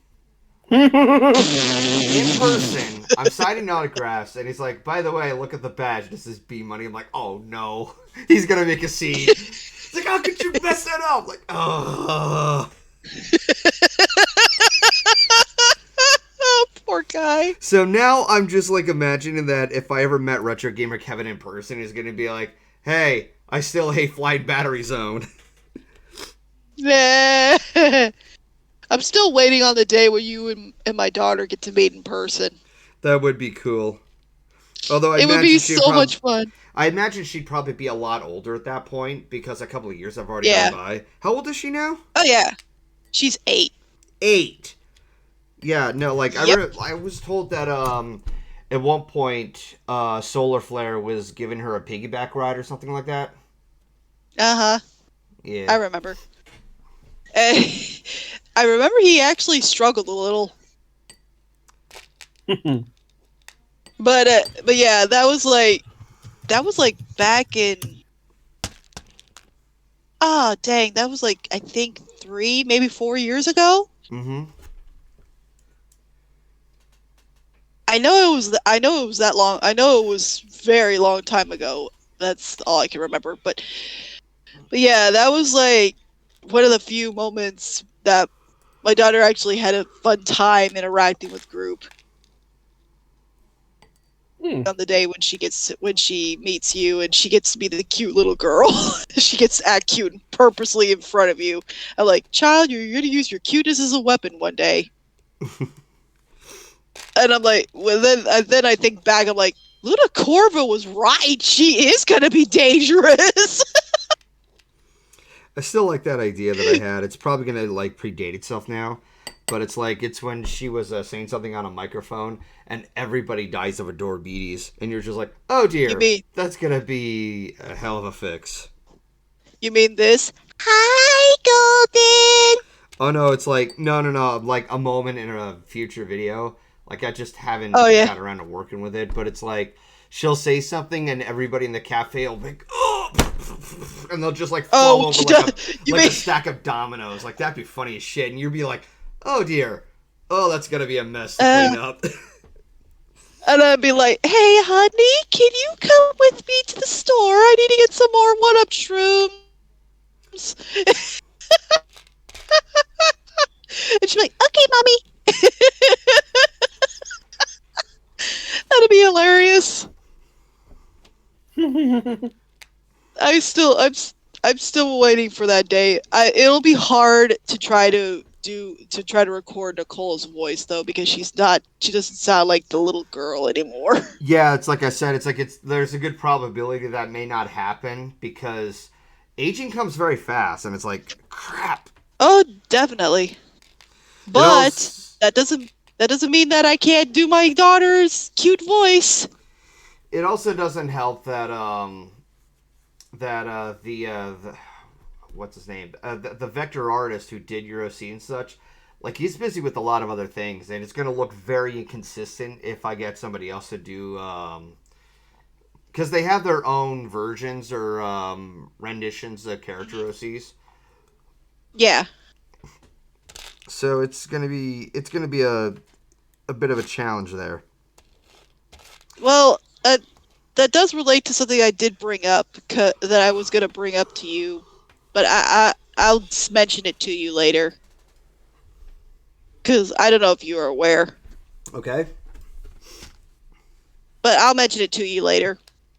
All right. Because I don't want the chat getting freaked out about it, you know. But what else? What is something that I will bring up? Oh, this is something I've been thinking about lately. Like, you know how people, when it comes to some games to do Let's Plays for, one of the few games that I have been debating if I should ever do is Pokemon. Mainly because, okay, older Pokemon games especially would be a bit of a whiplash for me. When you stop and think about it, I was like, oh god, this is like a whiplash on me because this is old. This is the old school Pokemon games, and I will have a hard time playing it. I should take a break a little bit. My wrist is worn out from sorting out. No, yes, take breaks. Breaks are important. Get some water. I'll be right back. Okay. Okay.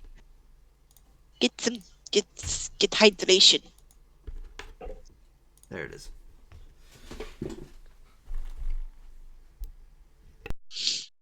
Let's see.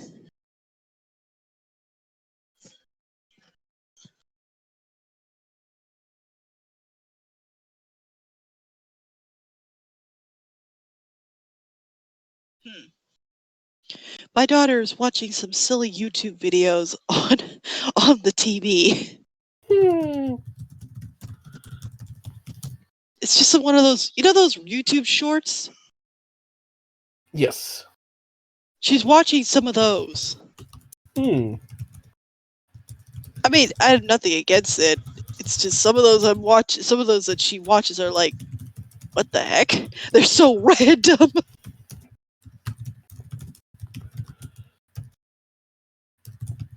Oh, Def. How often do you watch non-anime related TV animations? Which ones? Like any in particular that are non-anime related. That's a tough question, to be honest, because the reason I ask is because there's this one in particular that they just aired their season 4 in China. Okay. It's called Lego Monkey Kid. Oh yeah, Logic. Logic was mentioned. I'm the one who got him into it. It was actually thanks to me. And but yeah, I definitely say give that show a watch. Okay, noted. Like you can find it because I'm trying to think like where you can watch it. Kabillion, I think that's one of the stations that you can watch it on. I don't think I have Kabillion. If not, I can just look it up online to watch it. Yeah, they have it on the you know that one streaming website watch cartoons online. Mm-hmm. That one. They have all 3 seasons. We're just waiting for the English for season 4 to turn to get the English Okay. because it's been dubbed in China first. They aired it in China first, so naturally it's in Chinese dub. Okay. But I'm very excited because this is something that this is actually something big for us Monkey Kid fans. But yeah, Monkey Kid is different from most Lego animations Mm-hmm. because one thing's for sure, it's not done in CGI. Oh, nice. Yeah, so they decided it, and it's done by the same company who made the recent Ninja Turtles animation. Oh, right. The Flying Bark is what the company's called. Okay. Yeah, they're the same people who made that animation, and I would definitely say for a 2D animation, it's really smooth. Interesting. Like there's a lot of scenes that are actually very smooth, and it's so fun to watch. Hmm. And one of the voice actors you would recognize. That is. Do you know the name Sean Shamel? Oh. Oh. Okay. He voices one of the characters. Okay. Take a wild guess who he voices. Oh, gee, I wonder, is it the monkey character? Yes, Monkey King. Also, quick minute, I have to go to the restroom. Okay.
Yeah, best.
All right, and I return. Hello. Guess you had to leave. Okay.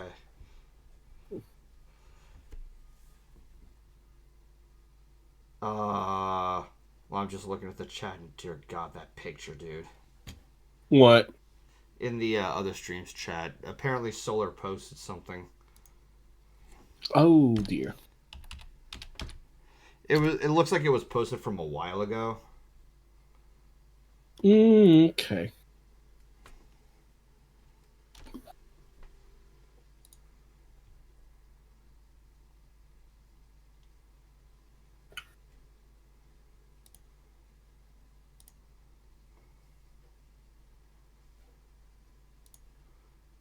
Oh, that is so cool.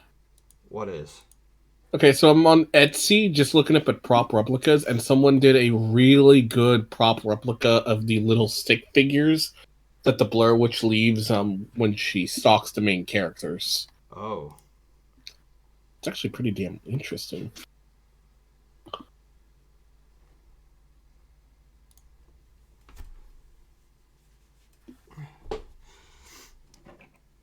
Mm-hmm. Yeah, back to certain things are out. Not sure if other people are still active. I was away a lot longer than usual because I was trying to fill up the what's it called, the Brita. Oh, okay. Yeah, that's how we use water. We use the kitchen Filter. sink. And yeah, we put it in the put it inside that filter gallon, and it takes forever to go through all that shit. But you get clean water out of it, so yeah. instead of having to spend money on like several bottles of water all the time. That's what our family does, mainly because they don't want to get the I don't know, they just don't like the idea of the filter. So they just buy water bottles all the time. They don't trust it, I take it. I guess they don't trust it. Hmm. Alignment configuration. Ooh, how much would it cost to get one of these? $40.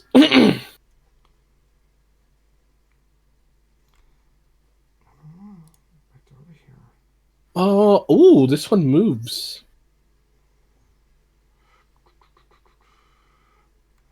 I'm so parched. Oh. And it's only $23. Sure, I'll go mess up that. What the fuck?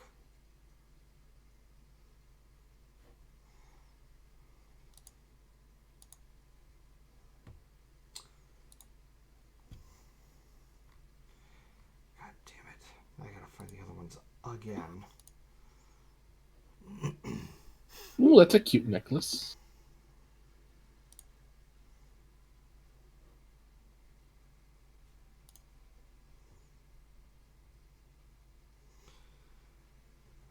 Oh, that's no longer sold. Damn it. Oh, well.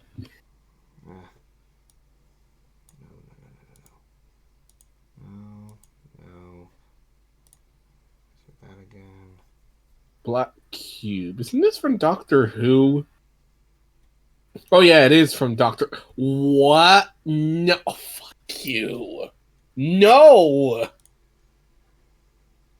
Sorry, apparently this person on Etsy is charging, like, $65 for this, like, little black cube that appeared in Doctor Who. Which seems pretty okay. Except they're charging $25 for shipping. So in total, it'll end up being 100 something. Good God, dude. God damn it, no. No, thank you. I might as well... You know what? No, that would have been tasteless if I said that.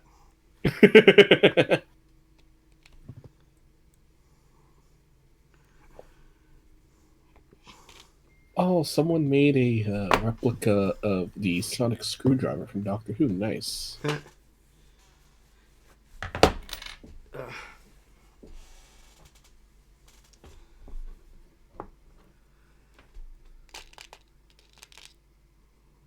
But I'm just gonna like stuff and that's it. I don't want to be like my parents who are buying stuff and kind of just splurging money. Yeah. No, that's like you want stuff, you want stuff, you want stuff. It's kind of It's like, like, it's kind of like the ice cream truck from Invader Zim. You like ice cream, you love it, you love it. You love it very much.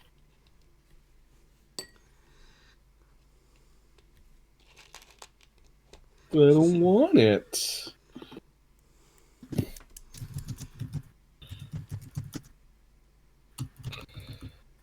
I wonder if they have a I wonder if they have a replica of the book that was in Atlantis.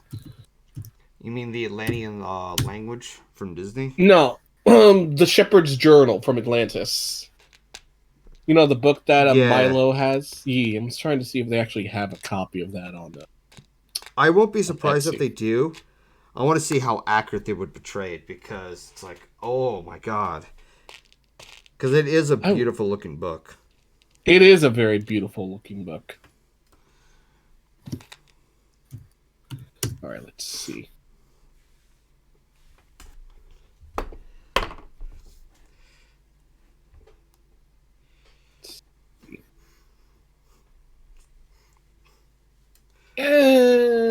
By the way, This one chat, doesn't- any other ideas for what you want me to make perler beads with? Anything works. Let's see. Oh, this one looks.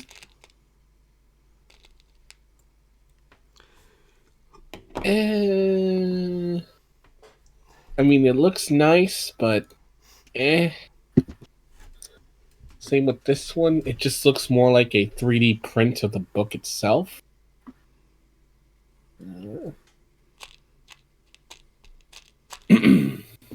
Oh, what about this one? Oh, 3D printing files. Fuck. Oh, wait, I think I see two in this corner over here. Come on. And...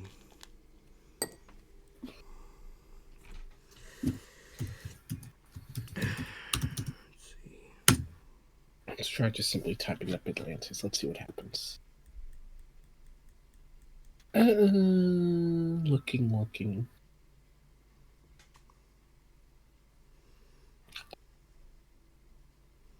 It looks like they don't have a good print of it. Damn.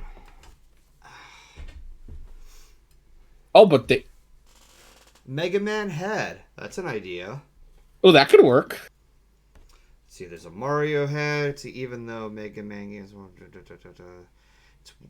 this classic series is way harder than it would be. Yeah, that's because they don't have like the extra what is it called? Like the extra feet like wall jumping mechanics and everything. it would make the game like much easier. But in the original Mega Man, they don't have that, and you have to really time your jumps, especially those like blocks that just like pop open for a brief second. It's a real bitch to get through.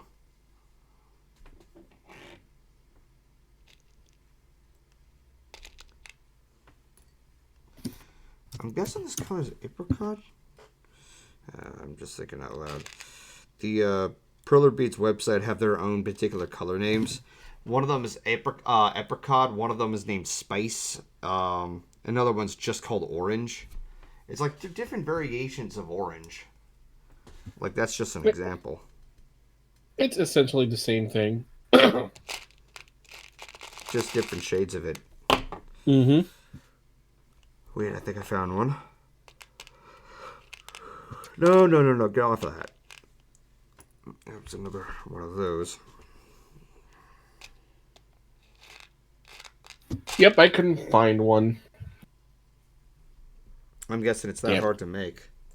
I guess it's probably hard to make. I mean, like, there is this one person that did make it, but it looks more like a digital print than anything else. Oh, well, that's not something worth buying.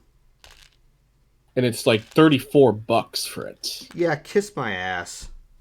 Like, there's one that actually looks pretty nice, but it has more of a wooden, like, it looks more like a wood book than anything else. And not to mention, the thing that kind of really annoys me is that, obviously, the Shepherd's Journal has, like, 2 little poles in the book that make it look like it's held together by, like, a sort of scroll pole. And yet, all they really did for this thing was just sort of attach 2 of those ends at the very end of the book and then called it a day. So it's like, this doesn't really look like it stands out. It's supposed to be like paper made with tapes, hopes and dreams. Essentially, it's hopes and dreams.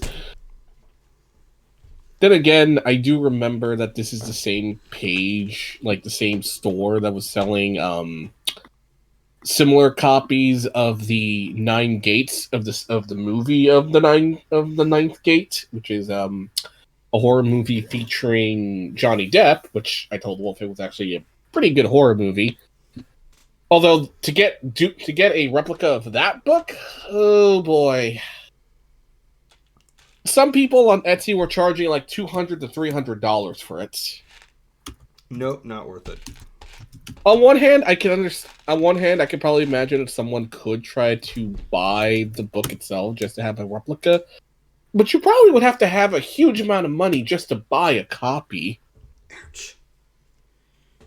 Especially if you want it to be that good of a replica.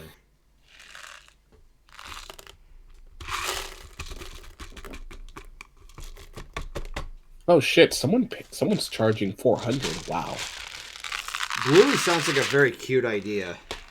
What? Perler Beads.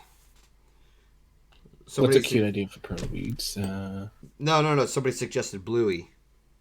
Oh! Bluey could work. Yeah, that's an idea. Bluey's just innocent. Yeah, it's just absolutely pure and wholesome. Like, you can't get mad at her. She's just too precious. I mean, I've already been watching like a handful of episodes, and I'm like, yeah, I can see why people really like the show. It's just innocent. Yeah, it's one of those shows, one of those preschool shows done right. Yeah, I feel like so many shows focus too much on the whole, let's have the characters just sort of be goofy. I mean, just have the characters talk to the main protagonist. But then, like, they tend to forget that that's not really something that should be a reoccurring thing. If you're going to have, if you're going to try to teach the kids something, don't treat them like idiots. It's one of the reasons that Sesame Street worked so well was because they kind of treated the kids with respect and made it fun. What didn't, like, I'm not going to make the argument about what didn't, age well or anything like that. It's when there's, like, if somebody's counting something and they're telling them, what number is that? How many was that? Stuff like that. Mm-hmm. Like, I get it. It's supposed to be kids following along and such. don't know. I'm just probably. I don't know. It's probably just because I grew up a lot with more personal shows like Blue's Clues and Mister Rogers, so I relate more to those than like the current new ones. It's not like a crotchety old man, grumpy. This is not what I saw back in my day. Wait, what did Mattel do? Tell? It said in the chat, get your heads out of your asses, Mattel. Take a hint, Mattel. I think it's because Mattel is the... Okay, hold on. Let me look something up. Okay. What company makes Paw Patrol toys? Is it Mattel?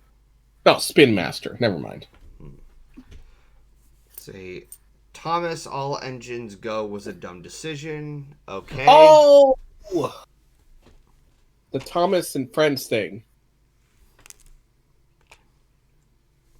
Yeah, because Thomas the Tank Engine, I think, is like at least the toys are being made by Mattel, and they're not really doing good. Oof. Yeah. Because like originally, because apparently now Nick owns the rights to Thomas and Friends, Oh boy. and now what their take of Thomas and Friends is just kind of off. Apparently, from what I've heard.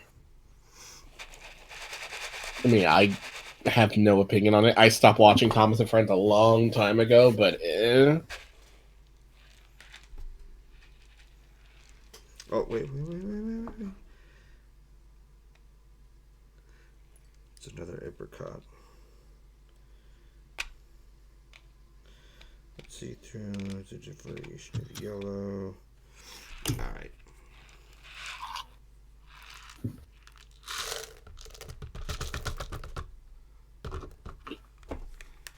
Alright, next.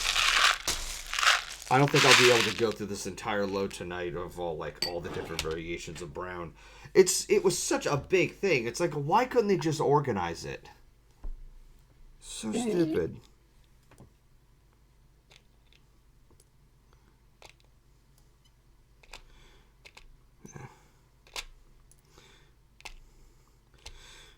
Okay, so remember, chat, at 50 I'll do a replica of a Les Paul, or a pixelated Les Paul at this point, or at 100 I'll do Simba, and I'll do Simba. Sorry. yeah.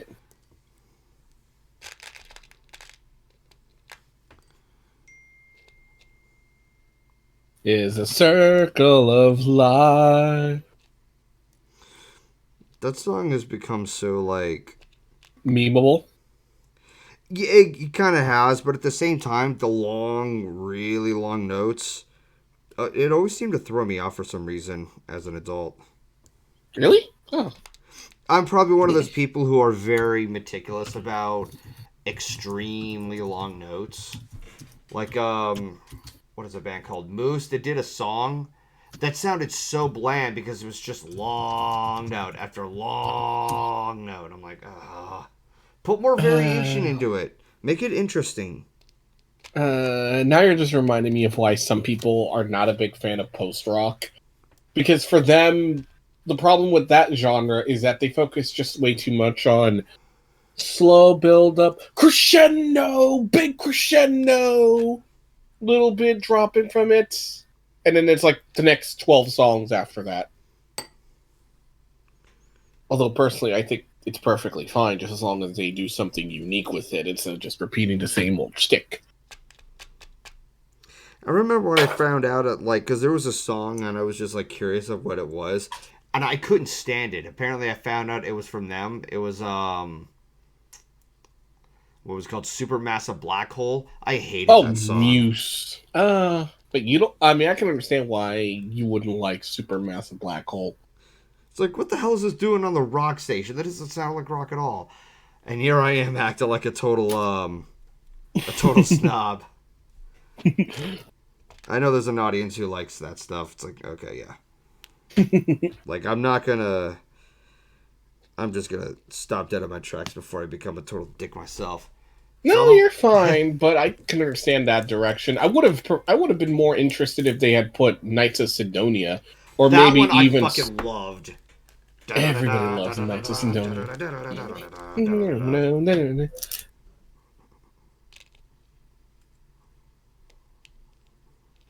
It would have been interesting if they actually put that they had released other songs from that album as singles, like Invincible, Assassin. Assassin's fucking kick-ass. And Take a Bow. But no, I guess they wanted to make Supermassive Black Hole a single, and apparently also included in the Twilight soundtrack, which... Well, I'm surprised people still talk about the Twilight movies. They're like, I forget about it until somebody brings it up. Like, from what I've heard, the books have their own cult following where, despite all the flaws with Stephanie Meyer's story, they can find some enjoyment out of it, because I have a friend who actually still likes the franchise. And as for the movies, they're more within the realms of so bad they're actually pretty entertaining.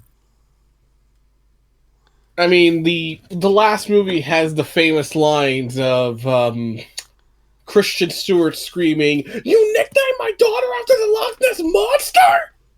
And Martin Sheen making one of the most silliest over-the-top laughs, period, midway through the film. Also, the fact that Robert Pattinson really, really hated the franchise and he only did it for money. So I'm going to BRB for a bit. Okay. Once more. This one, I'll make it quick. Okay.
Okay, I'm back.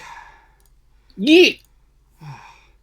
What was that one Moose song called? That's like, it's in my head now because I've been trying to look for an example of how much Moose can frustrate me with the music. It goes all da, da, da, and does that over and over again. Let's see. There's Resistance, Under Close Desire, Starlight. Feel Good. Feeling Good. Actually, it's Feeling Good. Time Is Running Out. Hysteria. Sing for Absolution. And Stockholm Syndrome. Those are at least the ones that I'm familiar with when it comes to Muse. I don't know. I'm God, I'm losing my mind. Trying to find a lighter topic. I did hear that despite how much of a divisive reception that Skinamarink has, it's made a ton of money at the box office. Oh yeah, it did. I mean, the movie had only had like a very small budget of, I think, Like 15,000. like 14,000, 15,000, and yet it's making bank at the moment. Just proves that with little money, like it just comes to show that with effort and creativity, not relying on purchasing heavy shit to make shit look nice, you get something rewarding off of it. But hey, what do I know? Hollywood doesn't listen to us. Hollywood doesn't listen to anybody.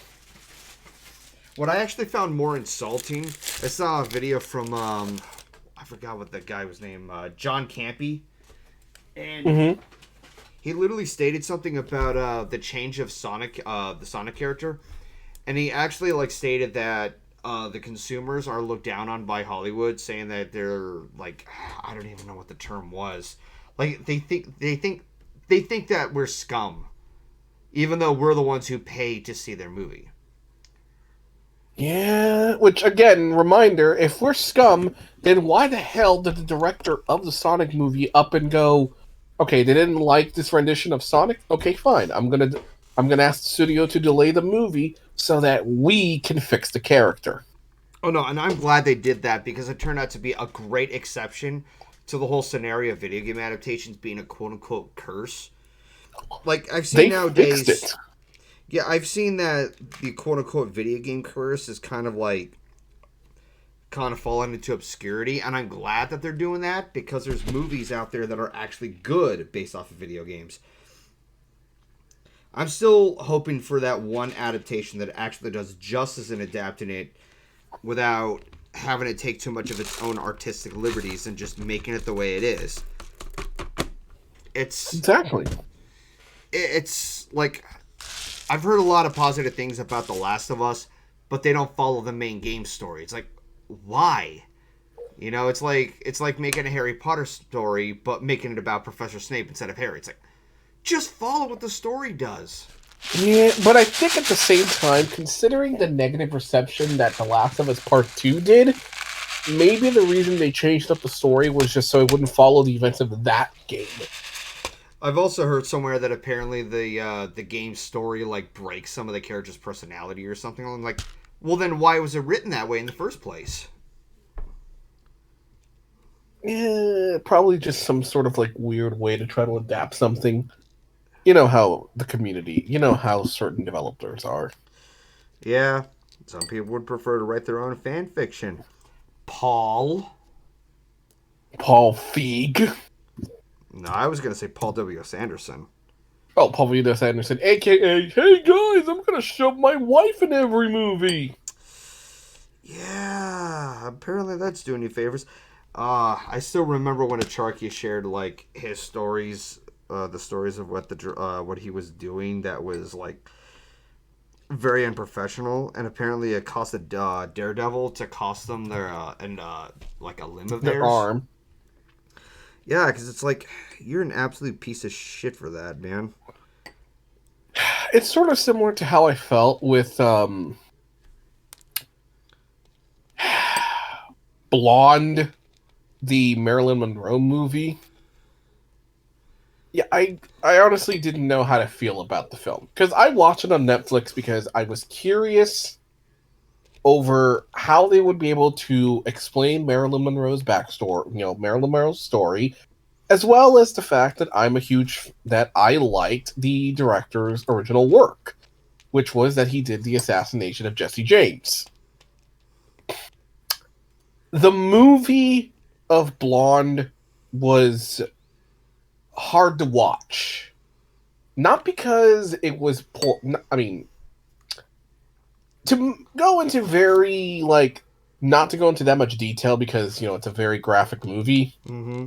It focuses way too much on Marilyn Monroe's suffering instead of what made her such a beloved actress. I think they wanted to get the point across very heavily about, yeah, she was a miserable person. That fame and fortune doesn't always mean good things. Which exactly, I can get behind that. Which I understand, but the movie focused way too much on her suffering, and they didn't even portray her, correctly. They focused way too much on her quote-unquote daddy issues that she had, which, while Marilyn Monroe didn't really have a father growing up, she was still a stable person, whereas in the movie they just kind of didn't. They kind of just focused way too much on that, and Did they change this? Did they change the historical facts? a lot, I'm not way surprised. too goddamn much. Video game adaptations are one thing, but if you're making a movie based on a true event, changing the story up means you're lying to your audience. And one of the things that I tried to give the movie the benefit of the doubt was the fact that it was more of an interpretation about Marilyn Monroe, because many people thought, oh, since this is about her, it's a biopic, therefore, it's going to be bad because it's, it's pretty much showcasing everything terrible that happens to her. But I honestly enough just couldn't deal with how very cynical the movie was. It focused way too. Yes, the movie really made it clear that Hollywood horribly treated Marilyn Monroe terribly and horribly. But as I said before, they focused way too much on the suffering instead of what made Marilyn Monroe such a highly respected actress. Despite the fact that that she was suffering for most of her life and her career, she continued pushing forward. The only reason she ended up dying was because of, just the stress of it all. Also, weird conspiracy theories, but we're not going to touch upon that.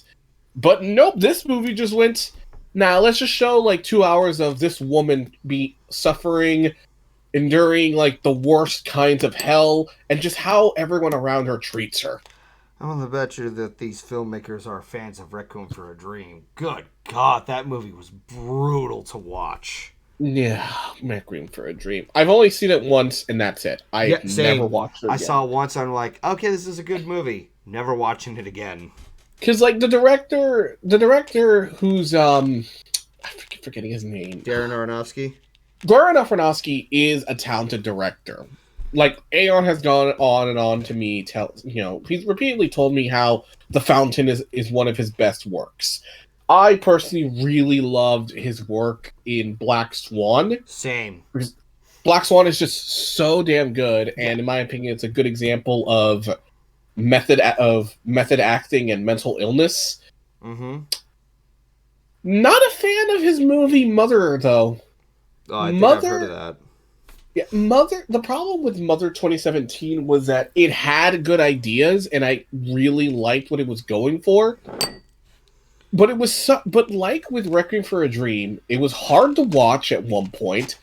I'm even gonna flat out say that I felt like I had like a rock in my stomach for the entire movie. And then there was a particular scene that had me so uncomfortable, I immediately had to run into the bathroom because I knew what was gonna happen. And I'm not alone with this. A lot of people felt the exact same way. Yeah, go ahead. I was just going to say, that movie alone really made me not respect Darren Aronofsky, because it was not one of his best works. It felt like, I understand what he was trying to say with it, but it was flawed, it was difficult to watch, and it didn't help either that apparently he got very pissy at people for not getting his apparent opus, to the point where even the actress he was involved with broke up with him because apparently he was being very arrogant. Ooh. Ironically enough, the woman that he was with who pretty much left him was the woman who played the main character in Mother. Yikes. That's how bad it was. Yeah, I would not recommend for anybody to watch Mother 2017 unless you're like that morbidly curious.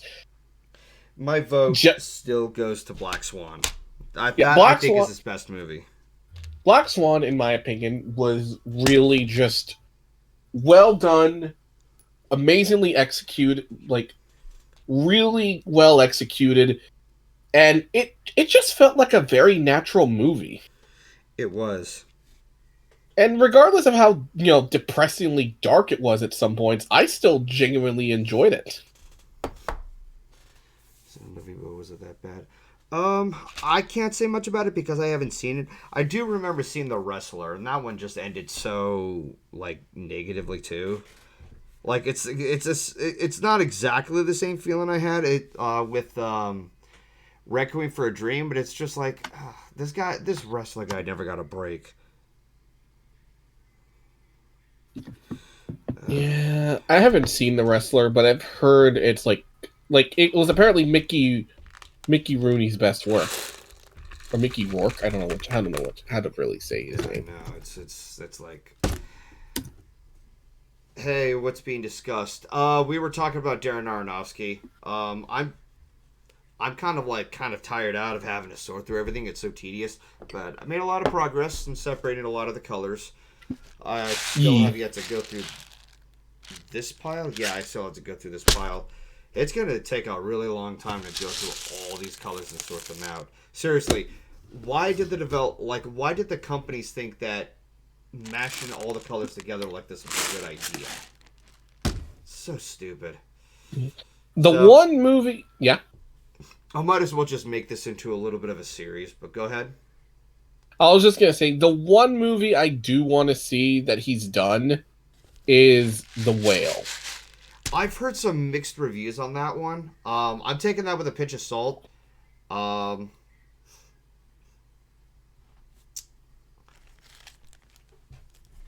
I can understand. Yeah, I'm probably going to just stick with Black Swan. I mean, the only reason I want to see The Whale is because it's Brendan Fraser. That man has not been seen acting. Aside from Doom Patrol, that man has not had the best career. Has not had the best luck in years. Well, he's also been through some shit in which, if I explain it here, people are gonna hurl.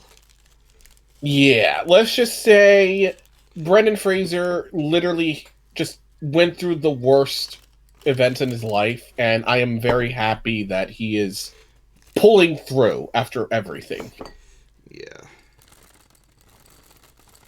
And he deserves it. Like, that poor guy deserves it after so much. I mean, in general, he just deserves a lot of respect. He's a pure boy. That's what Chrissy likes to name him. He's a pure boy. I'm gonna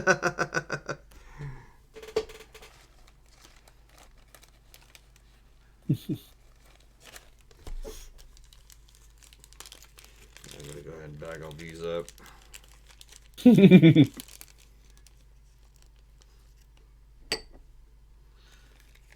Damn it. Come on, open up all the way. There. Should anything fall, I'll just pour some more in there. There we go. I could make this a fucking ASMR thing. It's like, now this color is this, and now this is with this color.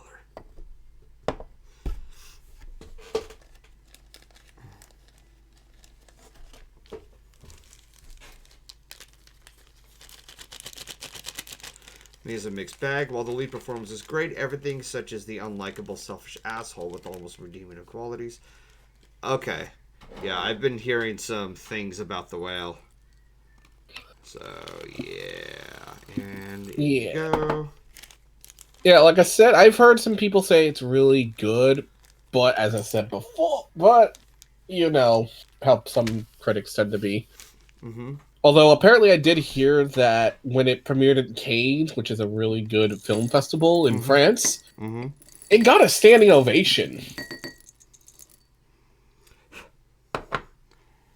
Huge round of applause from all.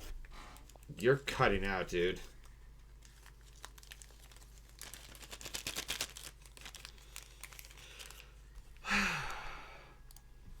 Well, it looks like Discord doesn't want to do its job.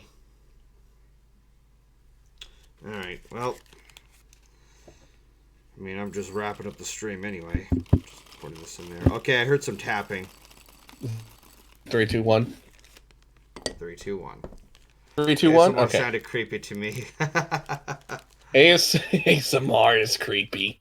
A lot of people seem to think ASMR is creepy. There are some good ASMR videos out there. You just gotta look. I'm not gonna bother to name them off right now because I gotta wrap shit up. So yeah, there's gonna be some more colors to sort out. There's gonna be some more variations of brown to look for. This one's just more orange, and it just happened to have been just caught into this. Like maybe it's just a very bright brown that it almost looks orange right here, but I don't know. Either or, Thank you guys for stopping by and watching me sort some stuff out. And I'm going to be focusing on doing other types of streams and not just gaming streams. But that's mainly because I want to kind of settle things down on making highlight reels and such. And yeah, it's already 9 o'clock on my end. It's getting pretty late on other end. So hope you guys have a good night's sleep and wishing you a happier tomorrow. So catch you all later. Have a good